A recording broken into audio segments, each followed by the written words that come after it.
If the truth shakes the room, then flip the table. We flipping tables. Ain't scared of the smoke. We flipping tables. Yeah, we saying what they want. Black men unfiltered. T-Max, stand on business. Every single podcast. Flip that shit. Flip it. Flip it. Flip that shit. Flip it. Flip that shit. Flip it. Flip them tables. Flip them tables. Tables. Facts over feelings.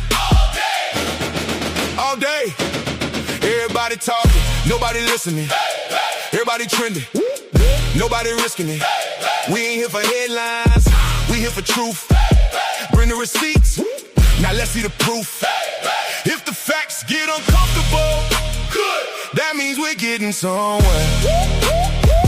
If the room gets quiet, good, somebody needed to hear it.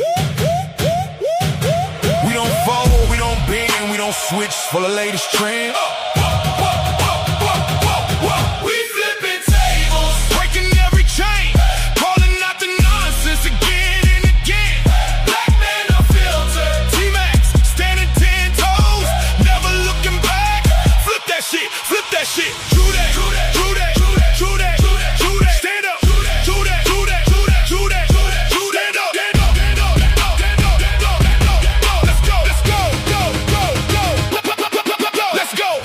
Culture, politics, family, faith. Everything they told you, put it on the plate. Question every headline, question every claim. If it don't make sense, we're saying names. No fear, no pressure, no backing down. The louder they get, we turn over shit. This ain't hate, this ain't noise. This is conversation giving people a choice. You don't have to agree, but you're gonna hear it. Truth don't need permission, just somebody willing to speak it. Flip the damn table. Flip the damn table. Stand on fucking business. Yeah. Stand on fucking business. Yeah. Black man unfiltered. T-Max. True. Facts. Facts. True. True. Facts. Facts. True. True. We flip the table. Every week. Every show. All right. Welcome to the show tonight. Welcome to the show right here on the Content Creators Lounge, baby. All right, T-Max Network, man. We are here. We are honeymoon happy and peacock proud to be in this building on this Sunday to come to you guys with another great show. Listen, we're going to talk tonight. We're going to have a good conversation tonight. And listen, I think we want to do something tonight that's unorthodox, right? Because I want to get the people that's in the audience more into the show as well as the people on the panel. So we definitely want to get into the minds of those who have joined the show tonight. Man, my boy T-Max is in the building right now. All right, I think he's getting his mic ready to get up, man. Let me know when you're ready, man. Unmute or whatever. And he's going to come in. He got some words he want to say to y'all tonight as well.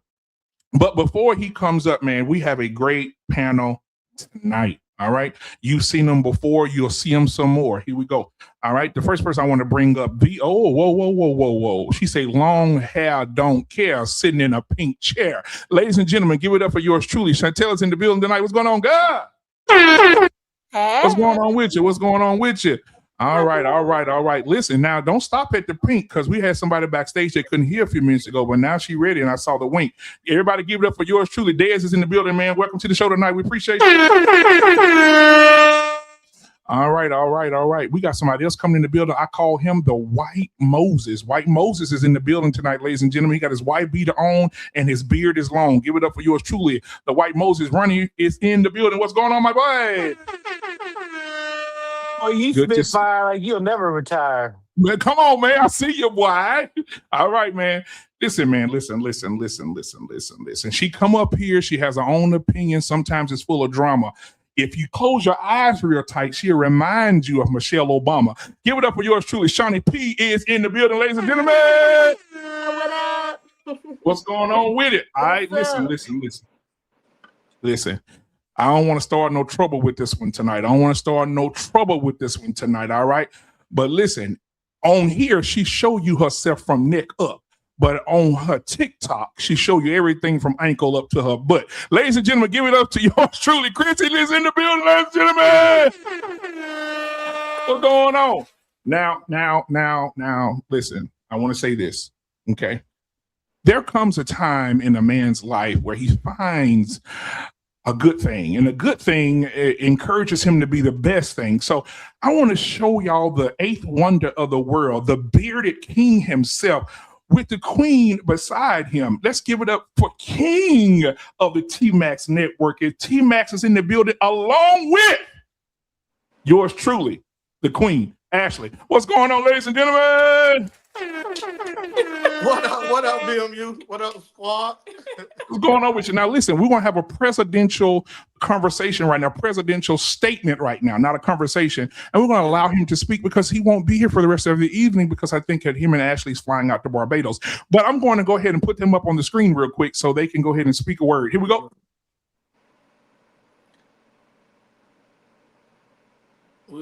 Y'all can hear me? Yes. Okay, cool. What's up, man? How's everybody tonight? Man, we good, my brother. We good, man. Okay. Well, look, we got a dope show for everybody, man. BMU, shout out to you, brother, for holding us down. We are unable to be here the whole time. But look, I already know the show gonna be. Look at the panel. Hey, Des, welcome to the show for the first time. She come over from TikTok land, like a lot of us do. And be yourself, have fun, no restrictions. Just watch hard words. Other than that, man, BMU, thank you, bro. Hey, we needed that help. Yeah, so you want to say to the people? Listen, I appreciate all the prayers. It's so good to be back.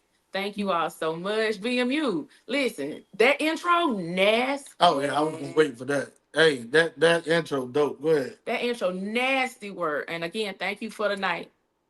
Absolutely, amen. You know what? Y'all look so good together. Y'all look like the ice cream sandwich. Y'all look what's going on here? Squad, I just want everybody to know this is live and being recorded. Come on now, what would you do? Y'all have a good show. For Combat Bar? Enjoy, y'all. Y'all deserve What it. would you do? All right, man. Bye, y'all. See y'all later, man. Hey, man, we're gonna bring everybody back up, man. That's my brother from another mother, man. T-Max, man. Y'all put y'all hands together for them, man. Shout out to Ashley, man. She wasn't feeling well for the last couple of days or so, man. So we prayed for her and that she would come back stronger than ever, and she did. So we're thankful that she is rocking hard. All right. So I appreciate that. Let me bring everybody back up so we can get this thing started. We have another guest in the house tonight. Nola Janae is in the building tonight. I hope I said it correct. All right, there she go. All right, it's good to see you. Good to see you. All right. All right, so I want to go around the panel, see how everybody's doing. I want to check everybody's mental health tonight. So if anybody spazzed out, we know where it came from, the root of the problem. All right, so we're going to start out with Shawnee P. Shawnee P., how are you tonight? How's it been for you this week? Tell us about it. What's going on? I am happy. I've been momming all day. I did my own thing yesterday. It's been the best weekend. All right. Hey, Ronnie, the White Moses, what's going on with you, man? So this weekend was fire. We had a little mother get-togethers type celebration at church. So we threw all the moms and aunts and up there and whatnot, lined them up with flowers and shit. So today's been one of them healthy family days, you know what I'm saying? So we live over here. Hey, okay, Ronnie. Hey, okay, Des. How are you? How was your week, sweetheart? I am wonderful. I'm coming off of a quick weekend trip up north to Connecticut for a family get-together. So my love meter is full. I'm good. All right. So let's see. Chantel, long hair don't care, sitting in the pink chair. What's going on with your girl? All right. How are you today? I am too blessed to be stressed. So I'm good. Is that, that looks familiar to me. It looks like you have a I just got me some look on your face, but we'll talk about that later. That's not a part of the conversation right now. Nola, can you hear me? Oh, so she lost audio. So what I'm gonna do is I'm gonna take her down for a sec. There we go. And when she comes back in, she should have audio. So man, I've been, I know y'all ain't gonna ask me, so I'm just gonna tell y'all I had a pretty good week. It was rough as a night in jail yesterday because it was 109 degrees here. When you go outside, the ground was talking to you. I walked outside. I said, let me go take this trash out. I don't need no slides. Shit, my feet started sizzling like bologna. I said, what the hell's going on here? I definitely don't want to go to hell, Ronnie. If I go, boy, listen, if it's hell anywhere near that, well, I don't want to be there. But yeah, BMU, tell me you saw that TikTok though, BMU, where a dude took raw chicken out and it cooked real fast. On the That's concrete. basically what's going on right now. Yeah, it's just too hot outside. And I think the AC people are becoming billionaires overnight because I see AC trucks everywhere. The ACs are not working. People have their cars and the ACs in the cars are not, they're at full strength blowing hard and they're not working. I went to Louisiana to a funeral my cousin's funeral this past weekend, and it was 108, 109. And we had to, brand new truck, guys. Air blowing, not just blowing hot air. It's just, I think even the cars don't want to be obedient. But anyway, Nola, can you hear me? Yes. Okay, welcome to the show, Nola. Hey, listen, I'm gonna tell you something. From a lock person to another lock person. You know, how long you been on your journey? About 7 years. 7? About- Okay. It's been about 5 for me. So, you know, but hey, I can appreciate the locks. I see the locks over there, okay? I'm not gonna wear my hair like that, but I appreciate the lock. Thank you. But how are you? How was your week? My week was well. Thank you so much for asking. How was yours? You know, I'm sunshine, partly cloudy. That's what's up. Yeah, absolutely. All right, man. So I have a question for you guys because we have more women here tonight than men. This is lovely. So what I want to do is a little something a little different. Huh? Oh, Chrissy, my bad. Chrissy. I'm sorry, Chrissy, because you know she be showing out. And I'll be trying to. Chrissy, how are you today? It's so lovely to be in the presence of you today. And it's so good to see you on TikTok rocking and socking, doing your thing. So how has your week been and how are you doing, sweetheart? You're muted or something happened over there. This Cricket, we got to work on this Cricket Wireless, guys. It's not a good company. There you go. I hear you moaning. I don't want to hear you moaning. I want to hear you talking. No, fine. Don't do that. Don't do that. Okay, I'm sorry. But my weekend was pretty good. It was very much good stuff.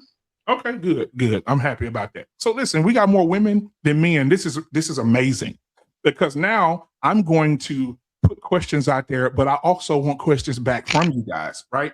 So I had a video that I want to show that we're going to start with.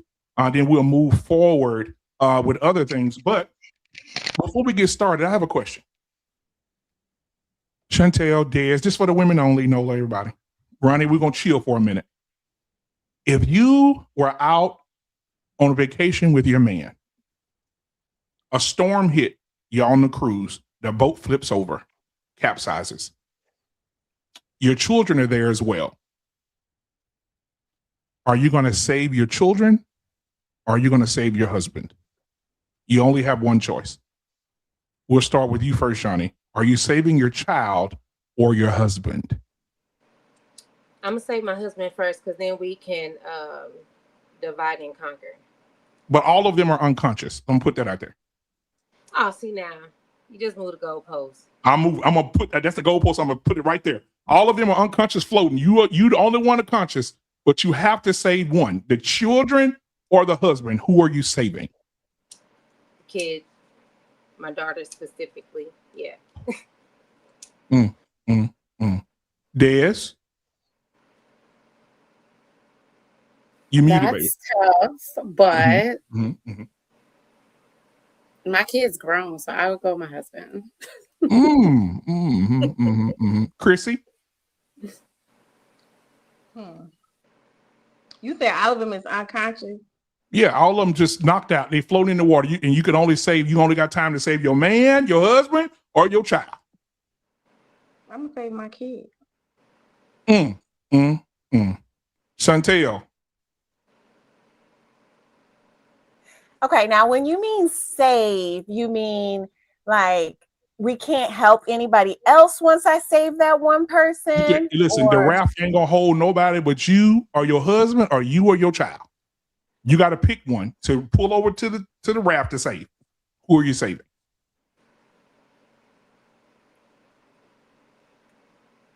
I'm gonna save my husband.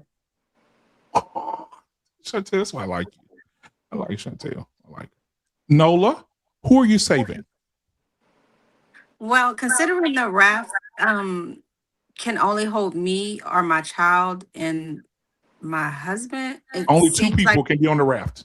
It seems like there's an issue with the weight distribution. So I'm gonna go with the kid only because I feel like it would like take them. It would take them less time to like pass away, in my opinion. Like I feel like there's more possibility for the adult male to save himself than it is for the child. So I'm gonna go with the child, and because of weight and everything like that. You know what I'm saying? So, yeah. Now, I'm going to ask, ladies and gentlemen, I'm going to ask Ronnie. Ronnie, are you saving your wife or your child? I'm going for my wife, but I don't know that y'all gonna get why. So Okay. bear with me real quick. Yeah, go I ahead, ain't sir. trying to be that guy that I'm Go gonna do ahead, sir. this, that, and the third, but I knew out the gate when you asked that question. I'm saving her because she could probably save him. And two people can fit on it, that I'm good. Mm. I ain't out here in the waters. I believe, I know this is going to sound, it's not going to be sexy. Okay. But I'm definitely going to go save my baby, my wife. All right. I know she'll be able to give me more children eventually or something like that. But I'm going to save my wife. And Chantel, tonight, since your hair different, we're going to call you Chantal. Chantal, why would you save your husband and not your child? The exact same reason that you just said. I can give him more children, so I would save him. Now, I want to know why these women are saying they will save their children and not their husband. So, Shawnee, could you explain to me? You said especially my daughter. So your son may not even get saved. So can you tell us? So can you tell us why that you wouldn't save your husband? See, and we talking present day. I'm not in a position to make more children, so that counts that out for me. And then my daughter is here to reproduce, so I'm saving the womb. Now, Ashley's back in the building. Ashley, I have a question for you. I know you've probably been listening, but Ashley, you and T-Max on a cruise, right? Your son is with you, right? Y'all married. Hey, something happens to the cruise liner. Everybody danced and the boat flipped over, capsized, right? You have a choice. Are you going to save your son or are you going to save your husband? I'm going to save my husband. The Bible says we are one flesh. I'm supposed to cleave to my husband. It's supposed to be God, spouse, and then children. So I'm going to save my husband. This is interesting. Chrissy, why would you choose your child? You said why? Because I feel like you can get another husband.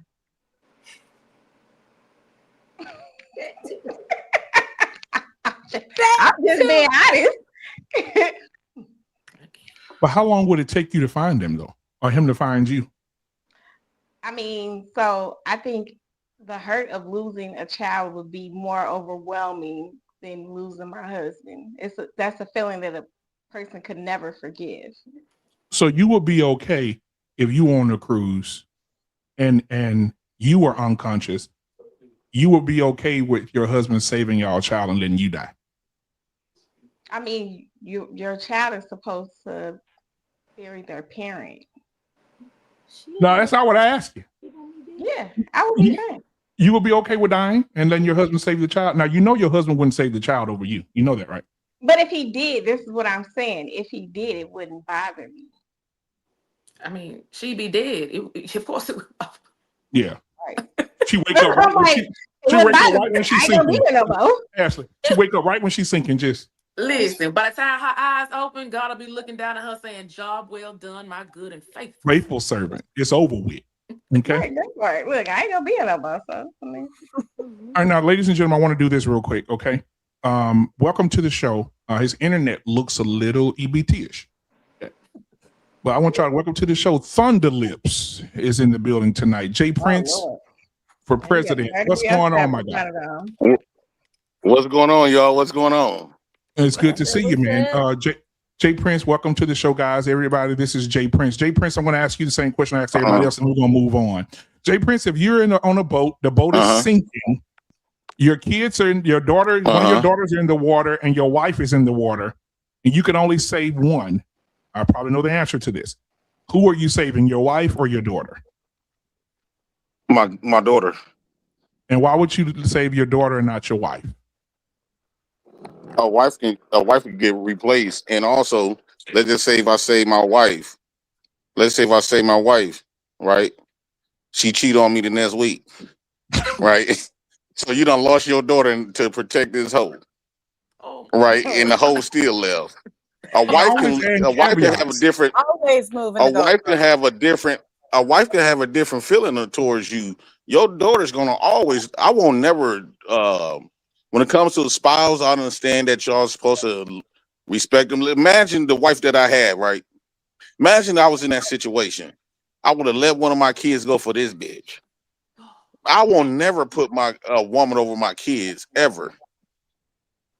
I hear what y'all saying that y'all can replace and get more kids, but you can't get that kid. I'd never replace my kids with a chick. Y'all that damn soft? Y'all Ronnie, can't do be you that have a damn I soft. couldn't replace Jay my Prince? person. Mute Jay Prince. Is it I was Ronnie, is it you soft want to to go by the respond to chain of this, Ronnie? command? I mean, you know, like he taught us sign language a certain way for a reason. He said, "Mom, Dad, God. God is at the top, you know, and mama's right here, right Well, next to he me. giving us the You know what right I'm to saying? choose. He ain't say So nothing about kids, but you're down here. You know what I'm saying? I know we got kids. Kids gonna come. Kids gonna come. Kids gonna come. They ain't gonna never learn, but they gonna come. Come on. So I was I like, want yeah, I don't know. Ronnie, I would say this. Does that make me soft to go reach out for the wife first? I said wife. That's what I We- said first. See, I won't do something that serious based on a belief that Yeah, has not been substantiated. you That keep talking about it one now sided though. all of this beliefs, right? It's okay that y'all need something to hold on to believe, but your kids is real, and so taking a sacrifice for a religion that you can't even substantiate, that you don't know nothing about, it just diabolical, right? Well, That's Nola, crazy you work. okay? I think there's Nola, a purpose your behind it. face It is ain't really. precious. So I have a question. I have a question for Go ahead, him, for the Nola. gentleman that just was speaking. Yes. So he said, what if he saves his wife? And remember my answer. I said I would go for the kid as well. Right. But okay. So let's say he saved the kid and the kid went and was a mass murderer the next week. I mean, your reasoning behind saving the kid over the wife is just I I have want my issues with it. I still won't feel bad. I won't mind having little King Vines around here. So that's still not gonna take my love away from my kid. So I you would don't care rather what you my would kid rather would do.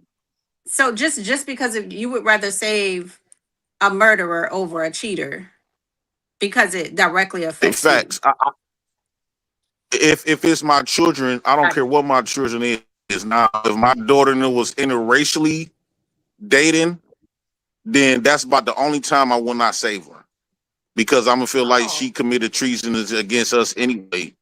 And since I couldn't do it personally, probably go to jail for it, I'll let her die. But outside of that, or my son turned out gay, he could be a murderer, he could be a dope dealer, he could be a inmate, he could be a thief, he could be a pimp. As long as he ain't gay, them the only two things that's that the I one would I was let getting my ready to kids say. die. If my daughter date outside her race and my son come in here with a purse, them the only exceptions. Outside of that, and I'm dead serious. He is. I mean it to the bottom of my soul. He does. And I'm not just saying this for the quick view. This is how I truly, genuine feel, and I feel strongly about it. But to make me replace my kids over a chick, I don't value. Women can easily get replaced. You can get you another wife. Can I ask, like, why are you marrying people that aren't your person? Why are you just marrying women if they're that easily replaceable? Well, at the end of the day, it's a lot of women out here, right? It's a lot of men. You can't replace my kids. Isn't that strolling? You can't replace your kids. Like, for an example, I don't got no wife. Guess what? I still feel joy inside because my kids, we at a park right now. And my sister, she got all her kids. She got 8 kids. I got 3 and some possibles. And my other sister got 6. All my nieces and nephews and kids out there at the park right now playing. And I don't got no woman. I don't feel horrible because I don't got no wife. A wife is not the end all be all. My definition of a wife is my baby mama. Any woman that I get pregnant, that's my wife.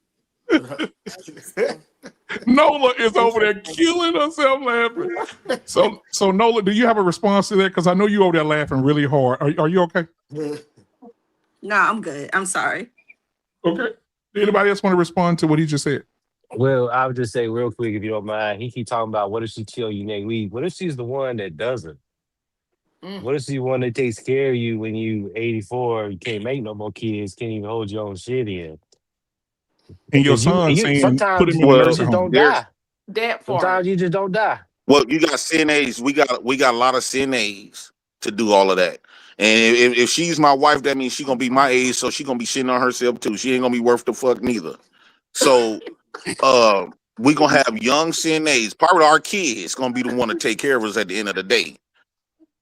So you let your kids die for this bitch, who gonna take care of you? Who gonna really love you? We just not gonna act like kids ain't A wife, acting and have their own lives and. But here's the thing: when you love kids, is unconditional love. A woman, because if marriages wasn't conditional, it won't be a such thing as divorces. Kids Right. aren't So clearly unconditional. we Kids have will a such drop thing. your ass off too. They always gonna, when they get grown, you want them to be out there living their own life. You wouldn't want your kids to be on you. But what I'm saying is, the unconditional love that I got for my kids, bro, I'll never replace that with no chick that I can replace that I'm gonna get tired of within a few months anyway. The love for your child is not supposed to be I the mean, same as the love for your partner. Come on. You missing me it- with of course you couldn't replace. yes, but here's the thing. But my love for my child is way more. That's like my child is me. At the end of the day, that woman can leave. Yeah, My but child your is spouse me. is supposed to be you. That's what One made me a said. father. You No, just my not child getting with made the me a right father. folk. Well, I'm glad that It'll your never be a child right will be person a good that I'll put dad. above my child. It'll never be a place. And it's so crazy that y'all say this on the internet, but then in real life, y'all make fun of people, women who put men before their kids. Right? Come on now, you from Chicago, Chrissy Bands. Y'all would talk bad about a woman, a chick that will put her a nickel before her kids. So this is what I'm saying. This internet hit is different. And everybody on here, if y'all had a sister that would put a nigga over her kids, you would say something about that. The key word there is nigga, not husband. It don't matter. If a husband or a wife would put them before the kids, would let you.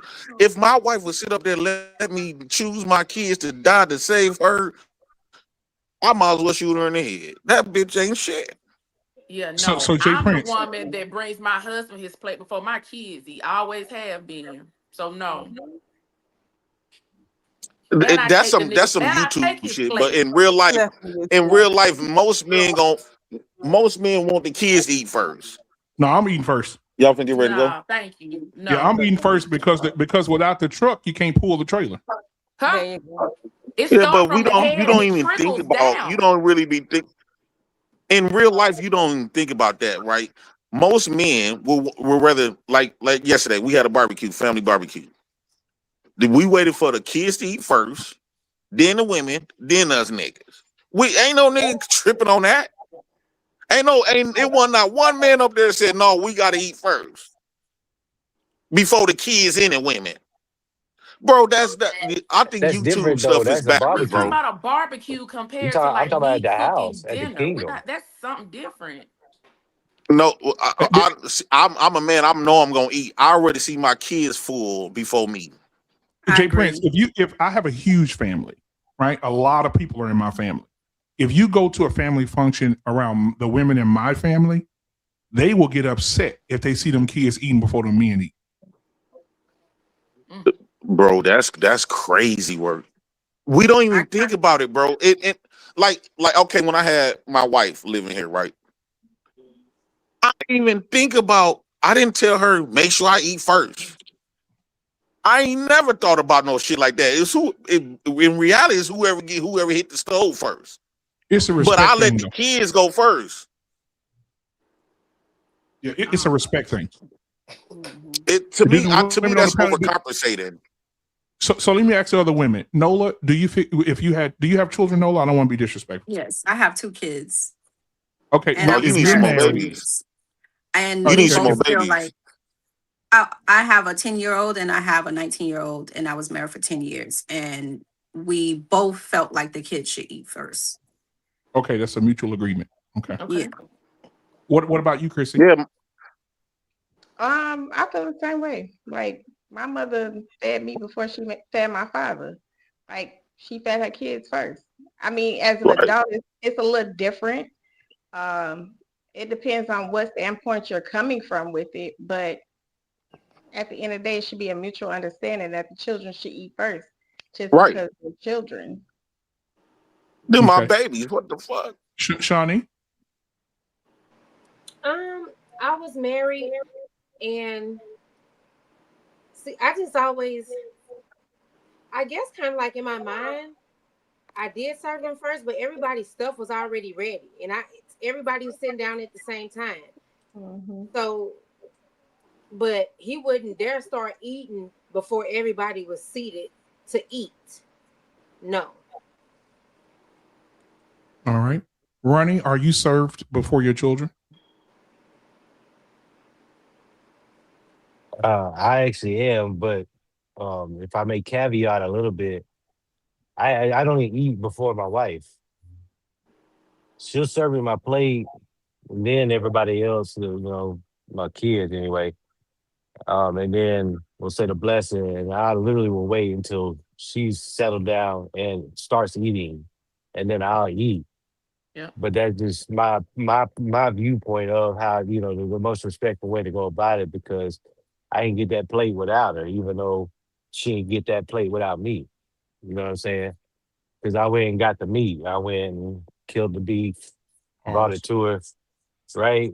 But she seasoned it, cooked it, and served it. So I just sit there until she takes the first bite every time. However, if I can end with this and land it, when an extended family come over, their rules are a little different. So I extend their rules into my household. So when my nephews and nieces are here, I make sure they get a plate first. You know what I'm saying? But as far as the household, the kingdom goes, my wife drops it in front of me first because she knows what's up. Right. Now, and the reason that I say that is because people make a big deal out of it, but it's a respect thing. And I heard a Black woman say this one time about fixing a man's plate. I don't know where I saw this at. So if anybody heard this before, that's where it came from. She said the reason that we fix our husbands' plates first is because of what our husbands have to deal with on a daily basis out there, being disrespected, dealing with a job, dealing with the stresses of being a man. And the only thing he has left is when he comes back to his house and someone loves him enough to put him first, to serve him his plate first. Now, they may be a little deep, right? But I do believe that too. If you serve the man first, the kids can't wait 5 minutes. Can I ask a question? I would snap on my baby mama. He fixed me a plate first. No. before Hold my on, kid. Hold on, Jay Prince. What I'm saying to you is, if y'all about to eat and she fixes, she prepares your plate first, and then 3 minutes later your kids have theirs, what's the point of snapping and going off on her if she's just showing a little respect for you? It's not about a respecting. I don't understand who told us this stuff. Like, it's not about no respecting. That's a man that's overcompensated. I get full watching my men's supposed to establish the environment. Ron, I disagree. I disagree with that. Let me tell you why. Most women do that on their own reconnaissance. They don't do that because a man tell them to. Most women, the men love things that women do that they don't have to ask for. So if a man is receiving this from a woman, if he's receiving this from the woman without him asking, then he does feel like it's a respecting. Damn. Wow, baby, I appreciate that. He didn't ask for it. Most women do it without asking, without even mentioning it to their husband. Hey, baby, I got your plate for you. I know you had a long day at work. Here, I'm finna go fix the kids' plates. I'll be right back. I'm Let me know if you need wondering, anything else. Can I chime in? That's cool, Yeah, but go if my ahead, kids ate first, I'm not tripping. Hold on, Jay Prince. Dez want to get in there. Dez, go ahead. Call me weird, but I set out everybody's plate and make them all at the same time, and we sit down and eat together. When did we start making one plate at a time? Can I say something? I do. But but you know what? We having this conversation. It really is what works for you and your house. You know, if that's what worked for your house, I enjoy just fixing like my husband's plate first, and then everybody kind of come up because I didn't yell through the house like dinner ready. Now, if you just on your ass and slow, because I prefer us all to sit down during that time, catch up. What's up? How was your day? Pour into each other some of that. But that's like, you all know I just got out of the hospital, right? This man drove 4 hours. Once I got good and it was, you know, doing what I need to do, I took that man his plate. Yeah. And then even with the barbecue situation, okay, yeah, even if they saying feed the kids, while I'm up there feeding the kids, guess whose plate I'm making along with them kids? Come on. My man's plate. Come on. And then like you got a man like he just drove 4 hours. You want to make his plate. You do. Yes, I'm not saying don't make my plate at all. But Jay Prince, hold on, Jay Prince, but listen to what she's saying. Let's slow down for a minute, Jay Prince. Hold on. Let's slow down. She said, when I'm down and I was sick and didn't feel well, this man drove 4 hours to be there to hold my hand and be there for me. And you mean to tell me I'm going to put that man before these kids? I'm not going to put these kids before this man who did everything for me, was there by my side, sitting by my bed in the hospital for 4 hours, driving 4 hours back and forward. I can't put this man after the occurrence, but that's only if you take that type of stuff personal. If you really believe in that, then yeah, you're gonna view it that way. But if you don't, like me, I like to create. I get a pleasure. It seems like I get full once I create the environment for my woman and my kids to eat. Once I see my woman and my kids eating good, it seems like I don't be hungry no more. Right? I might take a little bite, but I love seeing my kids and my woman eating first. Right? I don't know. It's different for me. I love to create the environment for my kids and my woman to be safe, where they eating or got a roof over their head. That stuff make me feel good. Me getting my plate first, bro. That's like overly. You want to overly make this. To me, I think a person like that is a weak ass nigga to me. Everybody I think that you overcompensated. No, I don't know, Jay Prince. We're not talking about men who sit in a house and say, "Hey, the first plate in this bitch about to be mine. That's fixed." We're not talking about them. We're talking about a woman who's in the kitchen that says, "You know what? My man really been working hard this week. Let me fix his plate real quick." I'll just be happy if she fixes me a plate. As long as it's enough food for you to wait. You're a grown ass man. You can wait till them kids eat. Jay Prince just want to rebel, bro. Yeah, that's it. It's not about no bro. It's not about no rebelling. I got my own way, bro. In real life, this is not like this at all. It is. It's a lot of stuff that y'all said on YouTube. Bro, majority of people that I've been around, it's not like that at all. Most niggas want the kids and the women eat first. I've never had most dudes gonna be like, bro, let the kids eat first. Just like Ashley said, what works for you. Yeah. Yeah, I think a dude that's overly charged. I don't feel like I'm going out of the way. Like I can say this. I know how we are about putting your personal stuff out, right? But I don't mind saying it. I was in the hospital. My son loved me, right? I'm the only mama he ever had. That nigga came and got my keys and took my car. Girl. T-Max drove 4 hours just to lay with me and make sure I was straight, because I was literally black and blue from IVs. I had 5 IVs put in me in 2 days because my veins are so messed up. Are you T-Max wife? Got my keys. Yeah, nigga. You and know? took my car. Wait, he loved me. You T-Max wife? My flesh and my yeah, flesh, nigga, you know that, Jay Prince? You lost? No. Yeah. What? How you not know this? This nigga, look, T-Man, put your hand up. Get the fuck out. Is you cool? Oh,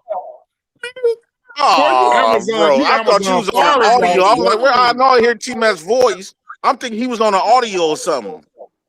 Yeah, boy, you T-Max's wife? Soon to come. That's why I fix plates. Come on, T-Max, wait a minute. Hey, y'all just got together or something? Jay Prince, go back to the show. This is the Diabolical. Say it. You can say it. Chris, let him use your word, Chrissy. This is diabolical. Say it. Okay. Like, he can't even say it right. He can't say diabolical. He say some other shit. It's diabolical. Bro, this is crazy. So listen, man. We're gonna move on, man. I appreciate that dialogue right there, man. Y'all I like this y'all conversation though, because BMU, I think that you are men like yourself who feels like you. I think that especially when it comes to black men want to hold on to stuff to make them feel like a man so much because you have been deprived of your manhood to the point where you overly charge on the little stuff that makes you, and once you that makes you feel less of a man. Once you like that, you already less of a man. You supposed to have enough security in yourself, bro. When it comes to my kids, and then you are willing to let your kids die for a woman, bro. Man, y'all can't be that damn weak. This is why I say y'all different from us niggas. Us niggas, most niggas in the ghetto gonna tell you, bro, why I gotta play? Most niggas ain't, bro. You ain't finna fix my plate. My kids not one of it ain't no more food. I ready for if it's a little bit of food left, I ready for my kids to get full than me. I go to bed full, my kids are hungry.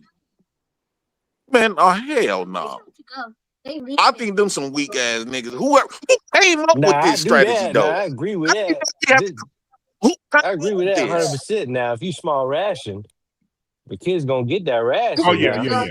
I agree. Where did this idea come from? That's extreme. But that's moving the goalposts. We ain't they're living off of one slice of bread. Keisha's leaving. No, but what I'm saying, the whole purpose of who eat first is basically saying like, okay, if the food ran out or something. That's the whole purpose, the point. Now, my woman fits. I'm not saying my woman ain't gonna fix me a plate. Yeah, but I'm not overly charged if I'm up here arguing with my kids. Oh, I'm supposed to eat first, man. Bro, you're not. But that's what I'm saying. You're not doing that, Jay Prince. You're adding more fat to the steak. We're not talking about men who are demanding it. We're talking about women who want to give it. They just want to do it. They ain't asking you to do it. Where they get that from? Who taught that? That's a taught behavior. Just like y'all talking about this, that was taught. My point is, BMU, who came up with this? This is going to get real nasty, y'all. So close your ears. So Jay Prince. Who came up with it? Hold on, Jay Prince. So you're married, Jay Prince, right? I mean, just say, no, I'm going to say you. But just I'm say, happy you divorced. Okay, say for instance, you were married. God. You came home from work. This is if your kids are watching, put your fingers in your ears, because this is how I got to talk to Jay Prince. They went back to the playground. Jay Prince, if you're married and you come home from work and you stressed out, your wife see you walk through the door, right? She's about to fix the kids' plates, but she say, "Man, Jay Prince stressed out. Before I fix these kids' plates, I'm gonna give him some head." Go fix some kids some eat, because this head might take all that. You a damn liar. I said this head might take a no, bro. You are a liar. The pussy ain't going nowhere. I like anticipation. I ain't saying nothing about no coochie. I said use a lot. If your wife say I'm gonna relieve you before I fix these plates. Me personally, I don't care for head that much. If she give it, she give it. She don't, she don't. But I'm a big anticipation. One thing about me, I love the anticipation anyway.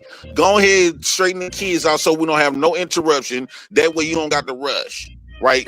So go ahead, take care of the kids, get them straight, put them to bed, and we're gonna do have our time. I already know my time coming. Hold on, Jay. Let's get the women in, because the women are very quiet. Go ahead, Ashley. Then Nola, we're gonna get you there and go around the room. Go ahead. Women on this panel right here have loved a man. Come on. So where he providing, he doing, he pouring, he listening, he loving. If he hit that door and that shit run across your mind, raise your hand if the nigga that I'm talking about that you know gonna stop you. I'll wait. Thank you. Go ahead, Ben. No, me, bro. I'm trying to tell you, bro. Like, Prince, hold on, Jay Prince. We're gonna let the ladies talk first. You can respond when the ladies get done. Go ahead, Nola. So I was about to say, on the whole fixing the plate first and everything like that, I've been raised around that. Like I understand that, and I get it. How we raised each other was, if we're both in the kitchen. We're both in the kitchen. Either I'm fixing the plate, he's washing dishes, or whatever the case is. So we both will serve the kids, right? And then we'll sit down and eat. Now, as far as the head is concerned, if I'm about to, hey, I'm about to go. Let me fix these kids a plate first, and then we can take care of business. Like that, because now the kids are taken care of. They're not going to interrupt. They're not going to be knocking on the door. That's so I low key agree with him. I agree with him. Low key. I'm sorry. Hey, I hate, and I don't know. I agree with him. watch Jay Prince. Go ahead, Jay Prince. And right there, you got to get the head first before the kids. Like, bro, that's another overcompensating. It's like it's like a person that's can't wear pink because he gonna feel gay. That's how y'all Jay coming Prince, off. Jay Prince, you like like a fly on overly. barbecue. Oh, I can't do this. This gonna make me look gay. This gonna make me look. Bro, you gay if you like that. We're not talking about men who are demanding these things. We're talking about women who have the mindset to say, I want to do this without my man even knowing about it. But that's when you as a leader is supposed to say, no, babe, go take care of our kids first. Yeah, I think the leader, you been a leader, you like, hold on, babe, we can take care of that. We know that's coming. Like y'all be talking about y'all be in sexless marriages and shit. Every time a woman gave me some sex, I got it anytime I got ready. Marriage, not spontaneous moments like that.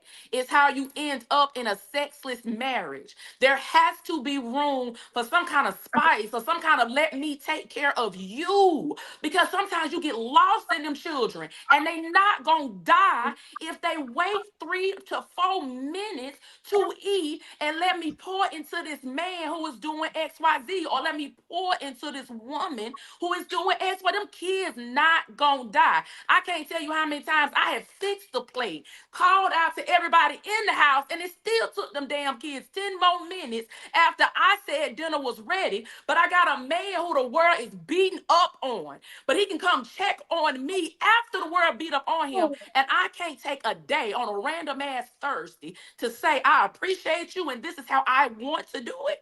Please. So I disagree with you. I disagree. It never is like that. Jay Prince, let the women. Yes, it is. Oh, my Jay bad. Prince, let the women keep going. Chrissy, your turn, sweetheart. Go ahead. I mean, I'm in the middle, basically. Pick a side, nigga. I don't think it's the right and the wrong. But I don't know. Like, I feel like the man sets the tone, the woman sets the mood, right? So I'm gonna go with you have to be spontaneous. You do. It's gonna take 5.2 seconds. It don't take a long time. There you go. But how is it no longer spontaneous if you make sure the kids are taken care of so that they don't interrupt? I don't know. How is it no longer spontaneous? It's no longer spontaneous. Well, I mean, it feels like different levels or of something. how he's gonna react. If to Jay's point, if he can expect it, right? You catching him, that thing get a little harder when he ain't got time to prepare. I feel like you can still be spontaneous if I don't know.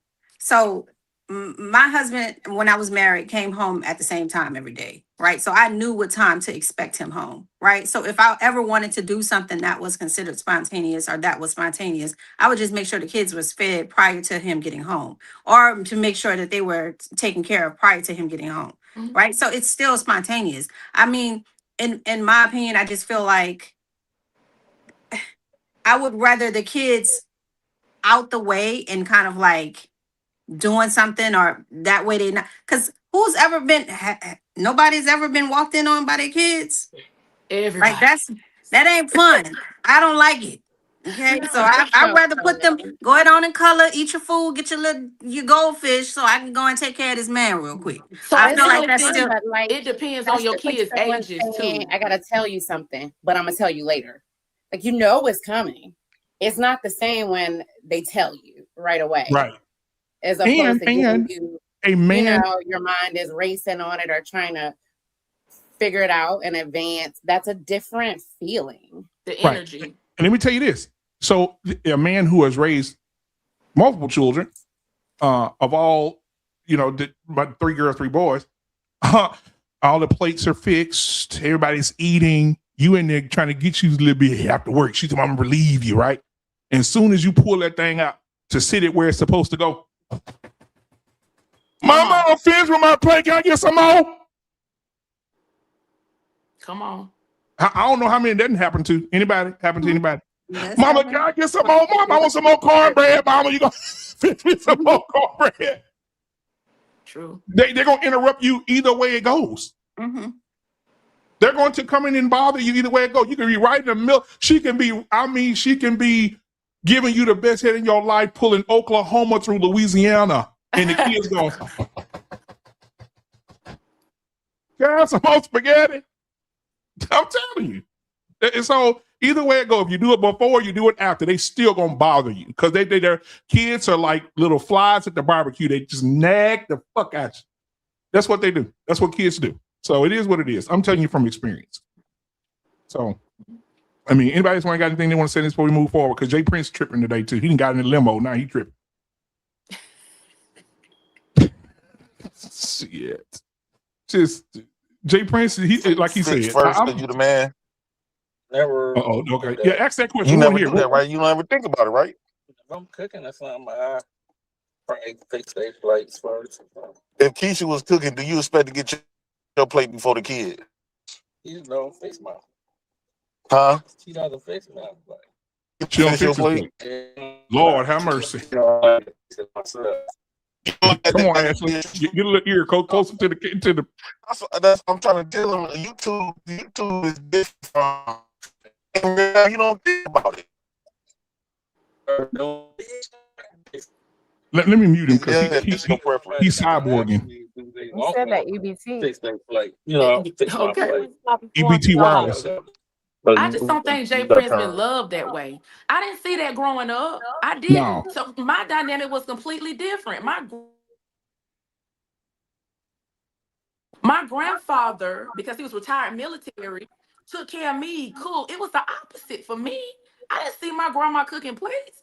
So I didn't develop that till I was married on my own and kind of figured it out. Because I didn't see that growing up. Mm-hmm. Yeah, you good, Des.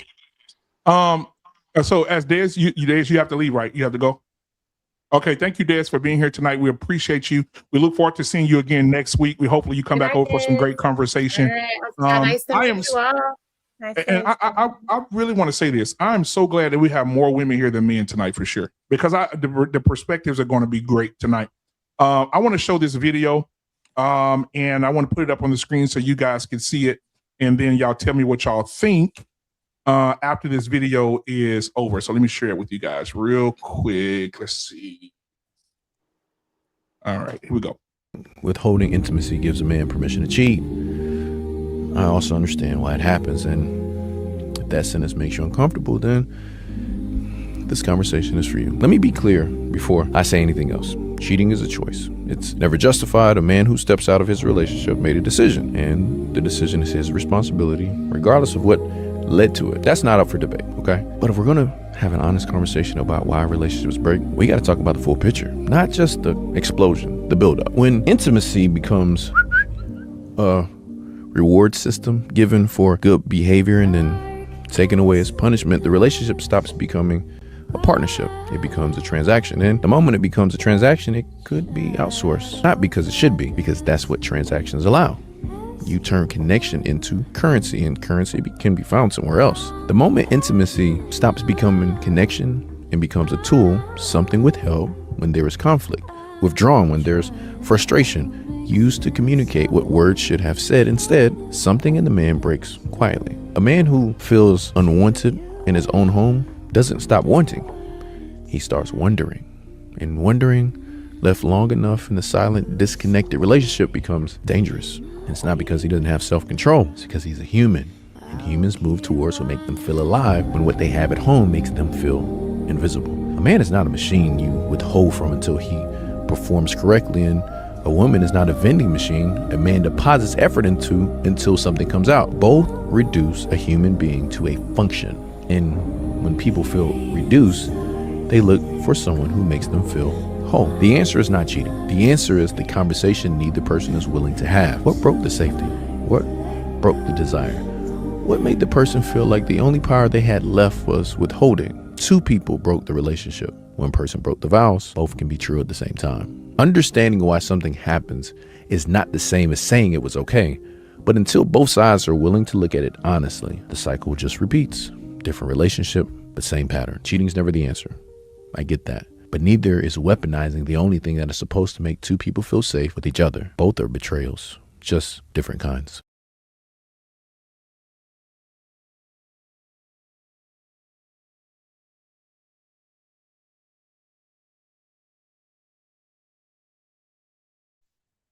Can't hear you. I'm sorry. Thank you for that. I want to ask the question, is cheating ever justified? Yes or no? And then I want to get to what he said in the video, how we get a build up to get to that point. And so we'll go around the room here. We'll start with Chantal. I'm sorry. We'll start with you first. What are your thoughts about what he said? And do you feel like cheating is ever justified? Or do you agree with him that it's all wrong, but it's a build up to it? It happens. Go ahead. So no, cheating is never justified, and it all plays a part into everything.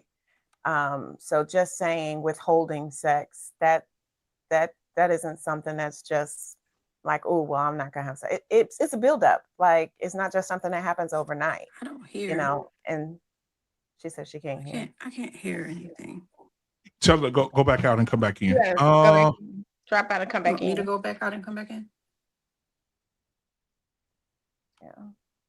Let me So, see. but Yeah. yeah, it's all a buildup. Everything all plays a part. That's all I really wanted to say. So the withholding sex doesn't just happen overnight. It's all a buildup. Everything plays a part. Right. And so we'll ask another question, but I want to get this one out first. But go ahead, Ronnie. What are your thoughts? And then we'll come back around for another question. Go ahead. Yeah, you caught me right. A bit of an epiphany. So when I think of cheating, I think of God's law about putting another God before him, which would be cheating, which is equivalent to murder. You know, so it's like cheating justified. I couldn't see that. Surely there's an honest way to find either resolution or separation prior to that. And I'm the one that can't throw a stone, that's for sure. So I believe in that wholeheartedly. But that's just what I've learned from my experience. To justify it, no. You can't justify that. What about you, Shawnee? What do you think? No, it's not justifiable. And I mean, it's all bullshit, and bullshit ain't never been about nothing. Okay. Chrissy? It's not justifiable at all. I mean, because that comes with cheating leads to other things, and the reason why someone cheated is not just one thing that made a person want to go cheat. All right, Ashley? I definitely think it's a choice, but I definitely think it's a buildup. I definitely think, in not all cases, but a lot of cases, somebody has said something first to try to be heard, understood, change is made. And then after a while, I do think folk get tired. And I am not saying it's justified, but I definitely think it's a buildup. And then it's like, you reach your fuck it.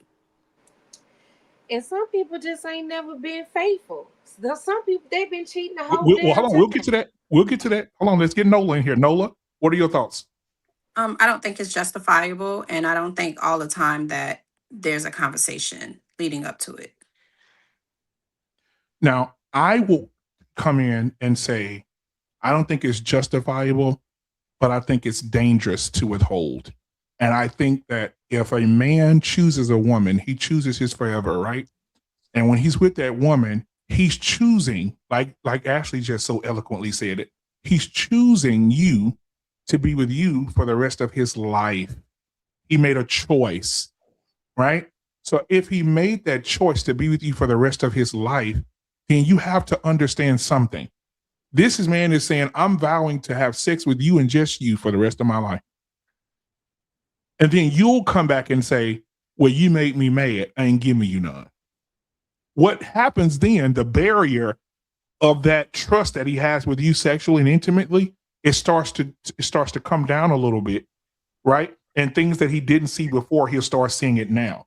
Like Becky at the copy machine that said he smelled good with that Sauvage on. or the girl that's walking through the office every day in the mail room who comes by and says, "Good morning. Oh my God, you look so amazing today. I love your shirt."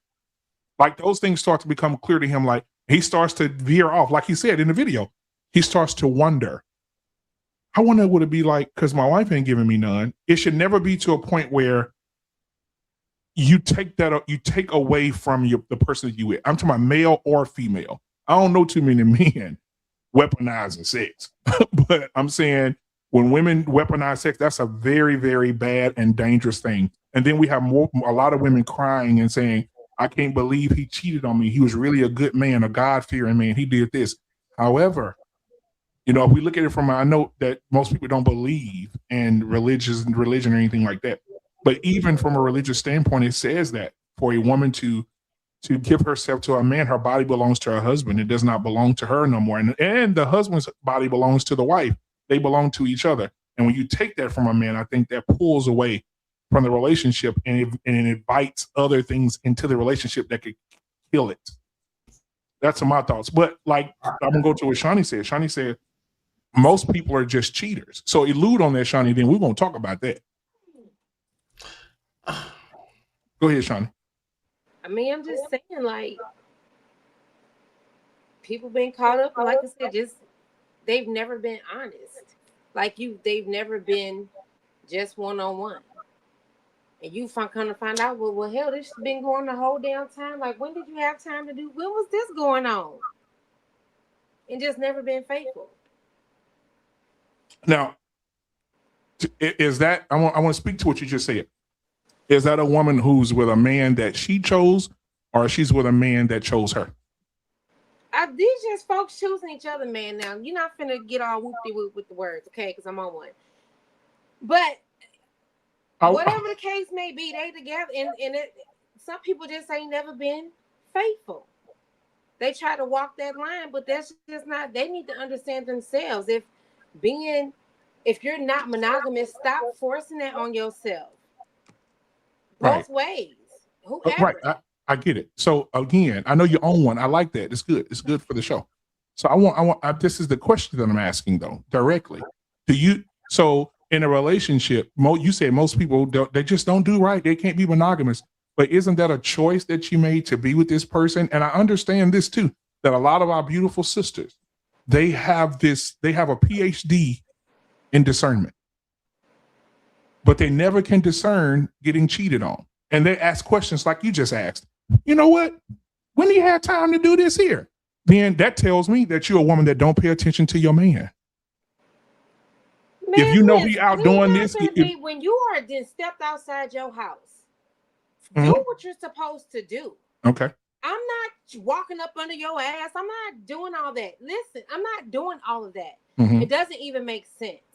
So if a person chooses to fuck off their time like that, and I'm under the illusion, right? You didn't play mind tricks. I'm under the illusion that you're at work or you at the gym or you this, that, and the third. If you want to make that choice and that opportunity present itself, you're going to take it every time if that's who you are. But how do you not know? Like, let me tell you something. If you are at work, how the hell am I supposed to know? Because you told me you're at work. No, I'm saying, how do you not see this? I'm at work. Okay, hold on. Turns out we doing whoop-de-whoop at work. But does the delusion start at the genesis of the relationship? Because you probably saw red flags in this man when you started being with him. That's not true. That's not always true. Thank you, Nola. We'll get to you, Nola. Right. Go ahead, Nola. Say what you were going to say.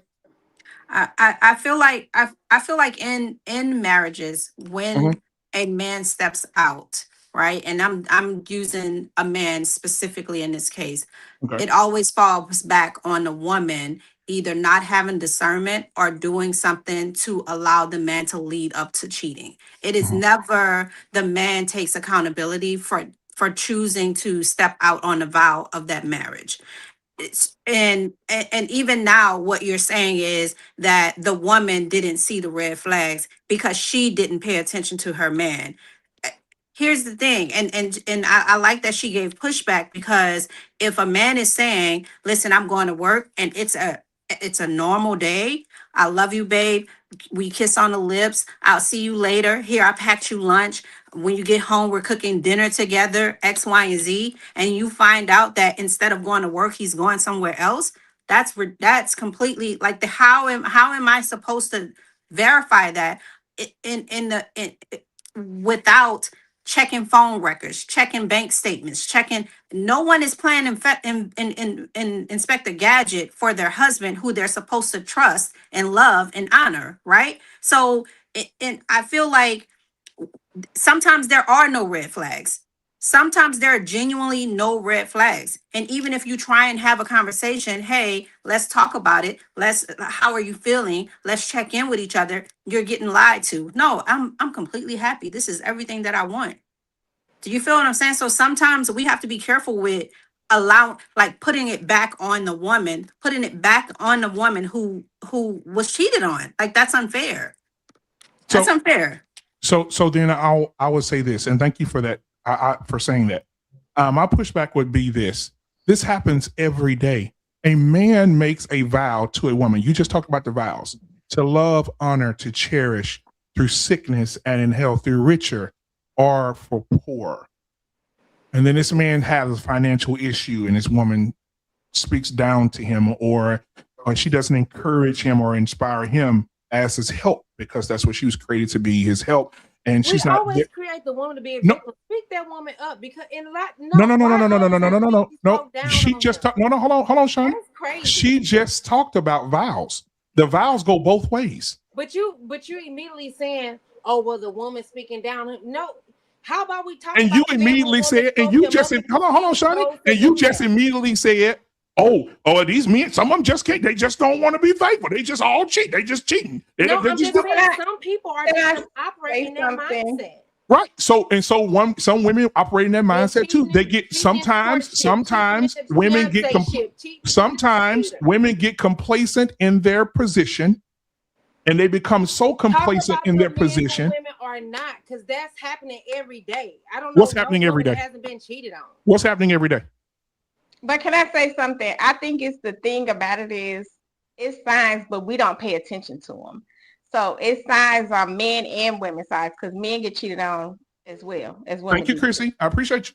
Can I expound when Chrissy finished? Go ahead. Absolutely, Ashley. But it's the signs, and it be more so that we don't pay attention to the signs. But there are signs that you are being cheated on. The routine may switch up. How they move may switch up. Their intentions towards you are going to switch up. Now, eventually they drop the ball because it come out, right? But you have some people. Let her finish. You have some people that have mistresses as long as they marry. Shawnee, but let her finish, Shawnee. Go ahead, Chris. So I don't know why we paying attention to the red flags being missed instead of the act of losing. So is me missing the red flag? Let's say there was a red flag, right? Let's say there were 10 red flags that were thrown and I missed them. It's a sign as women that we don't pay attention to. That's what happens. That's more important than the vow being stepped on. Is that I missed red flags. That's more. Let's focus on that instead of holding the man accountable for what he's doing. Okay, Nola. Hold on. I just think I'm sorry. Cheating is. I'm sorry. I don't care what red flag. I'm not agreeing with it either, Nola. But watch this. Watch this here. And it didn't actually get ready. Load your gun. You about to shoot. My thing is this, Nola. The vows, y'all keep saying stepping on the vows. I agree with you 1,000% about those vows.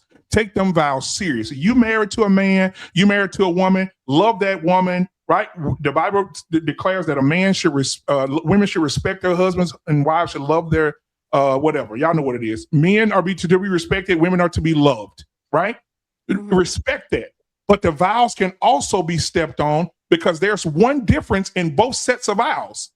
And one of the things that men deal with on this side, because I got to speak on behalf of the men, like y'all are speaking for the women, is that the vows say love, honor, and obey to your husband.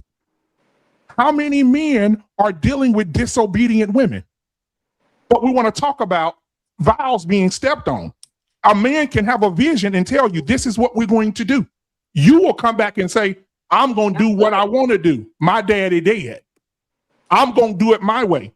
I don't want to live with two visions. I don't want to join both bank accounts. I don't care if the vows say that we becoming one. I don't want to join bank accounts. I don't want to join finances. I don't want to do any of this. I'm your wife, but I'm not no fool. I'm not going to let my left hand or my right hand. That's the person you shouldn't have married then. Shit. Exactly. But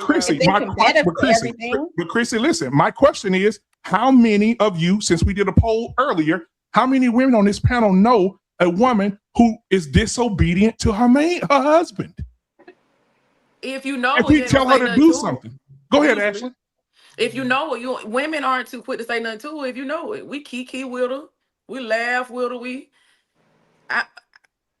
Listen. I don't think. Be honest. I don't think too many women are checking other women like that to say, hey, you know, if you see it or if she's bringing it to you to say, you might be out of pocket. Like, honestly, how many girls, how many wives are talking to other wives and saying you might be out of pocket? Right. Or how many times have a husband said, I don't like you wearing that hair. I don't like that dress.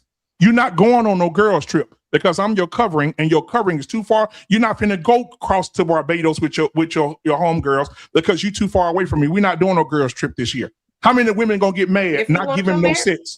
You probably should sit down. May I say something to this? Go ahead, Jay.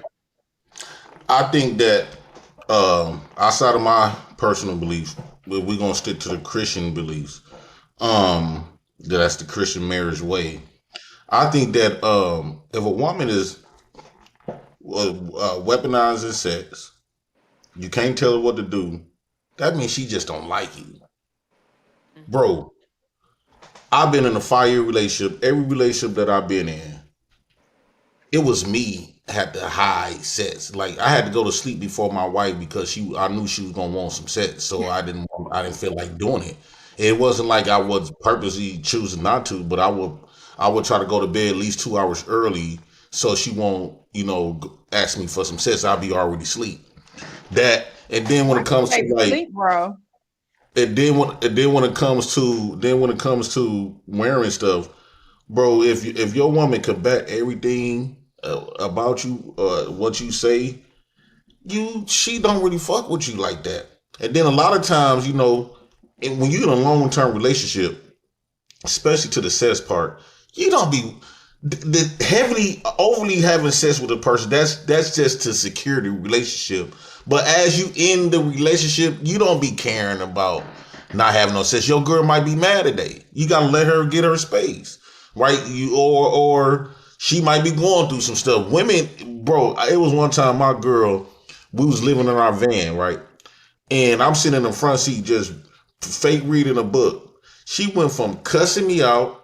After she cussed me out, she went from staring at me, mean mugging me from the back of my head.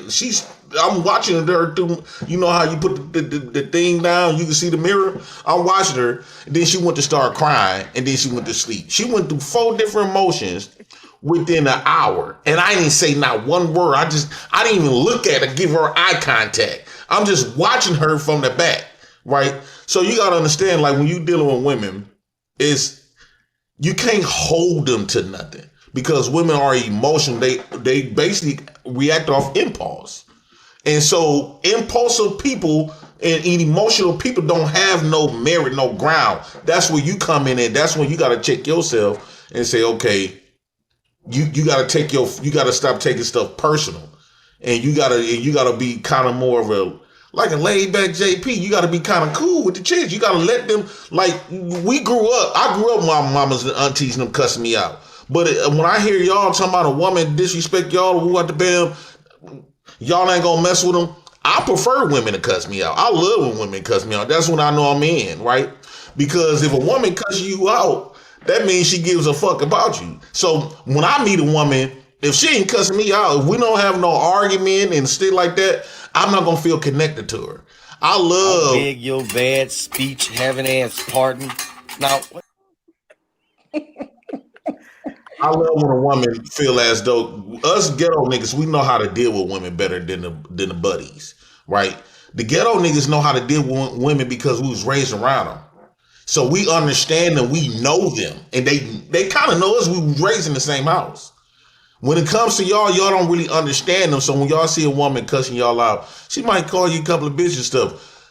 Like for an example, before I met my wife on here, let me land with this. Before I met my wife up here, we was on a big old platform, and she came up here. At this point, I didn't even know her. She came up here and called all us men bandits. Every last one of those dudes got so upset with her, and woo out the bam. And what I told her, I said, "You come around me and my cousin, them calling us bandits, we gonna be up in your butt." And 3 months later, I ended dead smacking her butt. So I already know how to deal with this shit. I'm not. Listen, let me tell you something. Let me tell you what I'm not going to do. Right? I'm just not. I don't have that level of toxicity. I can't operate in that level of toxicity. There's not a woman that's going to disrespect me, and you're not gonna call me no bitch ass nigga. You're not gonna call me out my name. You're not gonna do none of that. Because no. Who? I ain't putting up with it. Every day. Listen, I'm not going to allow a woman who I go to work, pay these bills, make sure she taken care of, to come in the house and a motherfucker say, bitch, stupid nigga. I'm not dealing with it. I'm not going to do it. Don't mean she calling you a bitch, being you. Like, if your woman ain't cuss you out, you don't care. I know, when a woman cuss me out, I know she give a damn. I know when a woman cuss me out, I know she really care. No, if a woman cuss me out, she don't give a damn about this shit. If she's cussing you out, that she's found a level of disrespecting you that she is leveling with you every time she open her goddamn mouth. She's looking at you like you ain't. I'm telling you right now, she's looking at you, bitch ass nigga. You say, "Oh, I feel good," but in her head, she look at you as less of a man. She don't think you shit. Me and my girl used to argue all the time. She just called me. Are y'all together? Are y'all together? No, but that's because I used to put my hands on her. But why did you do that? Put our hands on each other, though. We used to fight each other. Why did you put your hands on her? It because I was insecure because she was a Libra. So she was every time she got a person, she got a hoish type of personality. Like I call it hoish because I'm just trying to protect my ego. Let me work this, y'all. Let me work this. Really with people. Jay Prince. So she's what made everybody, but I just hyper focus on the nigga. So Jay Prince. So what did she do to make you put your hands on her? Smiling too much around niggas' faces. So she was being disrespectful. No, but as I got older, like if one of these, if I'm in a relationship with True Blue and Chantel say something funny, I'm gonna laugh. I'm not gonna expect for her to get jealous, but at that time, me being young and she was fine from Galveston, Texas, had a big old ass with dark skinned, nice titties and shit. I didn't think, I was like, bro, how did I end up with this? I'm a po nigga. But she disrespected you. Listen, you pissing around the toilet and not pissing in it. You just said this one was being friendly, smiling in niggas' faces, and you hit her because she was being disrespectful. The very thing I said I would not tolerate. And you said you feel love being disrespected, but you got levels to the way you're disrespected. It is levels, meaning that, okay, if you and your girl, a lot of times arguments be over the pettiest shit, right? And a lot of times, like we will watch Maury, right? And this is how fights always started. We'll watch Maury or Jerry Springer. This was back in 2008 and shit like that, right? And then we always, I'll fuck around, kick the conversation off like, so would you do this? It'd be somebody cheating on somebody. It'll be a woman cheating on her man with his cousin and shit. And I bring up, we always fought over what ifs. To the point where we went to counseling, they told us we had to stop watching shows like Maury and dating shows where they having like, we watch Cheaters.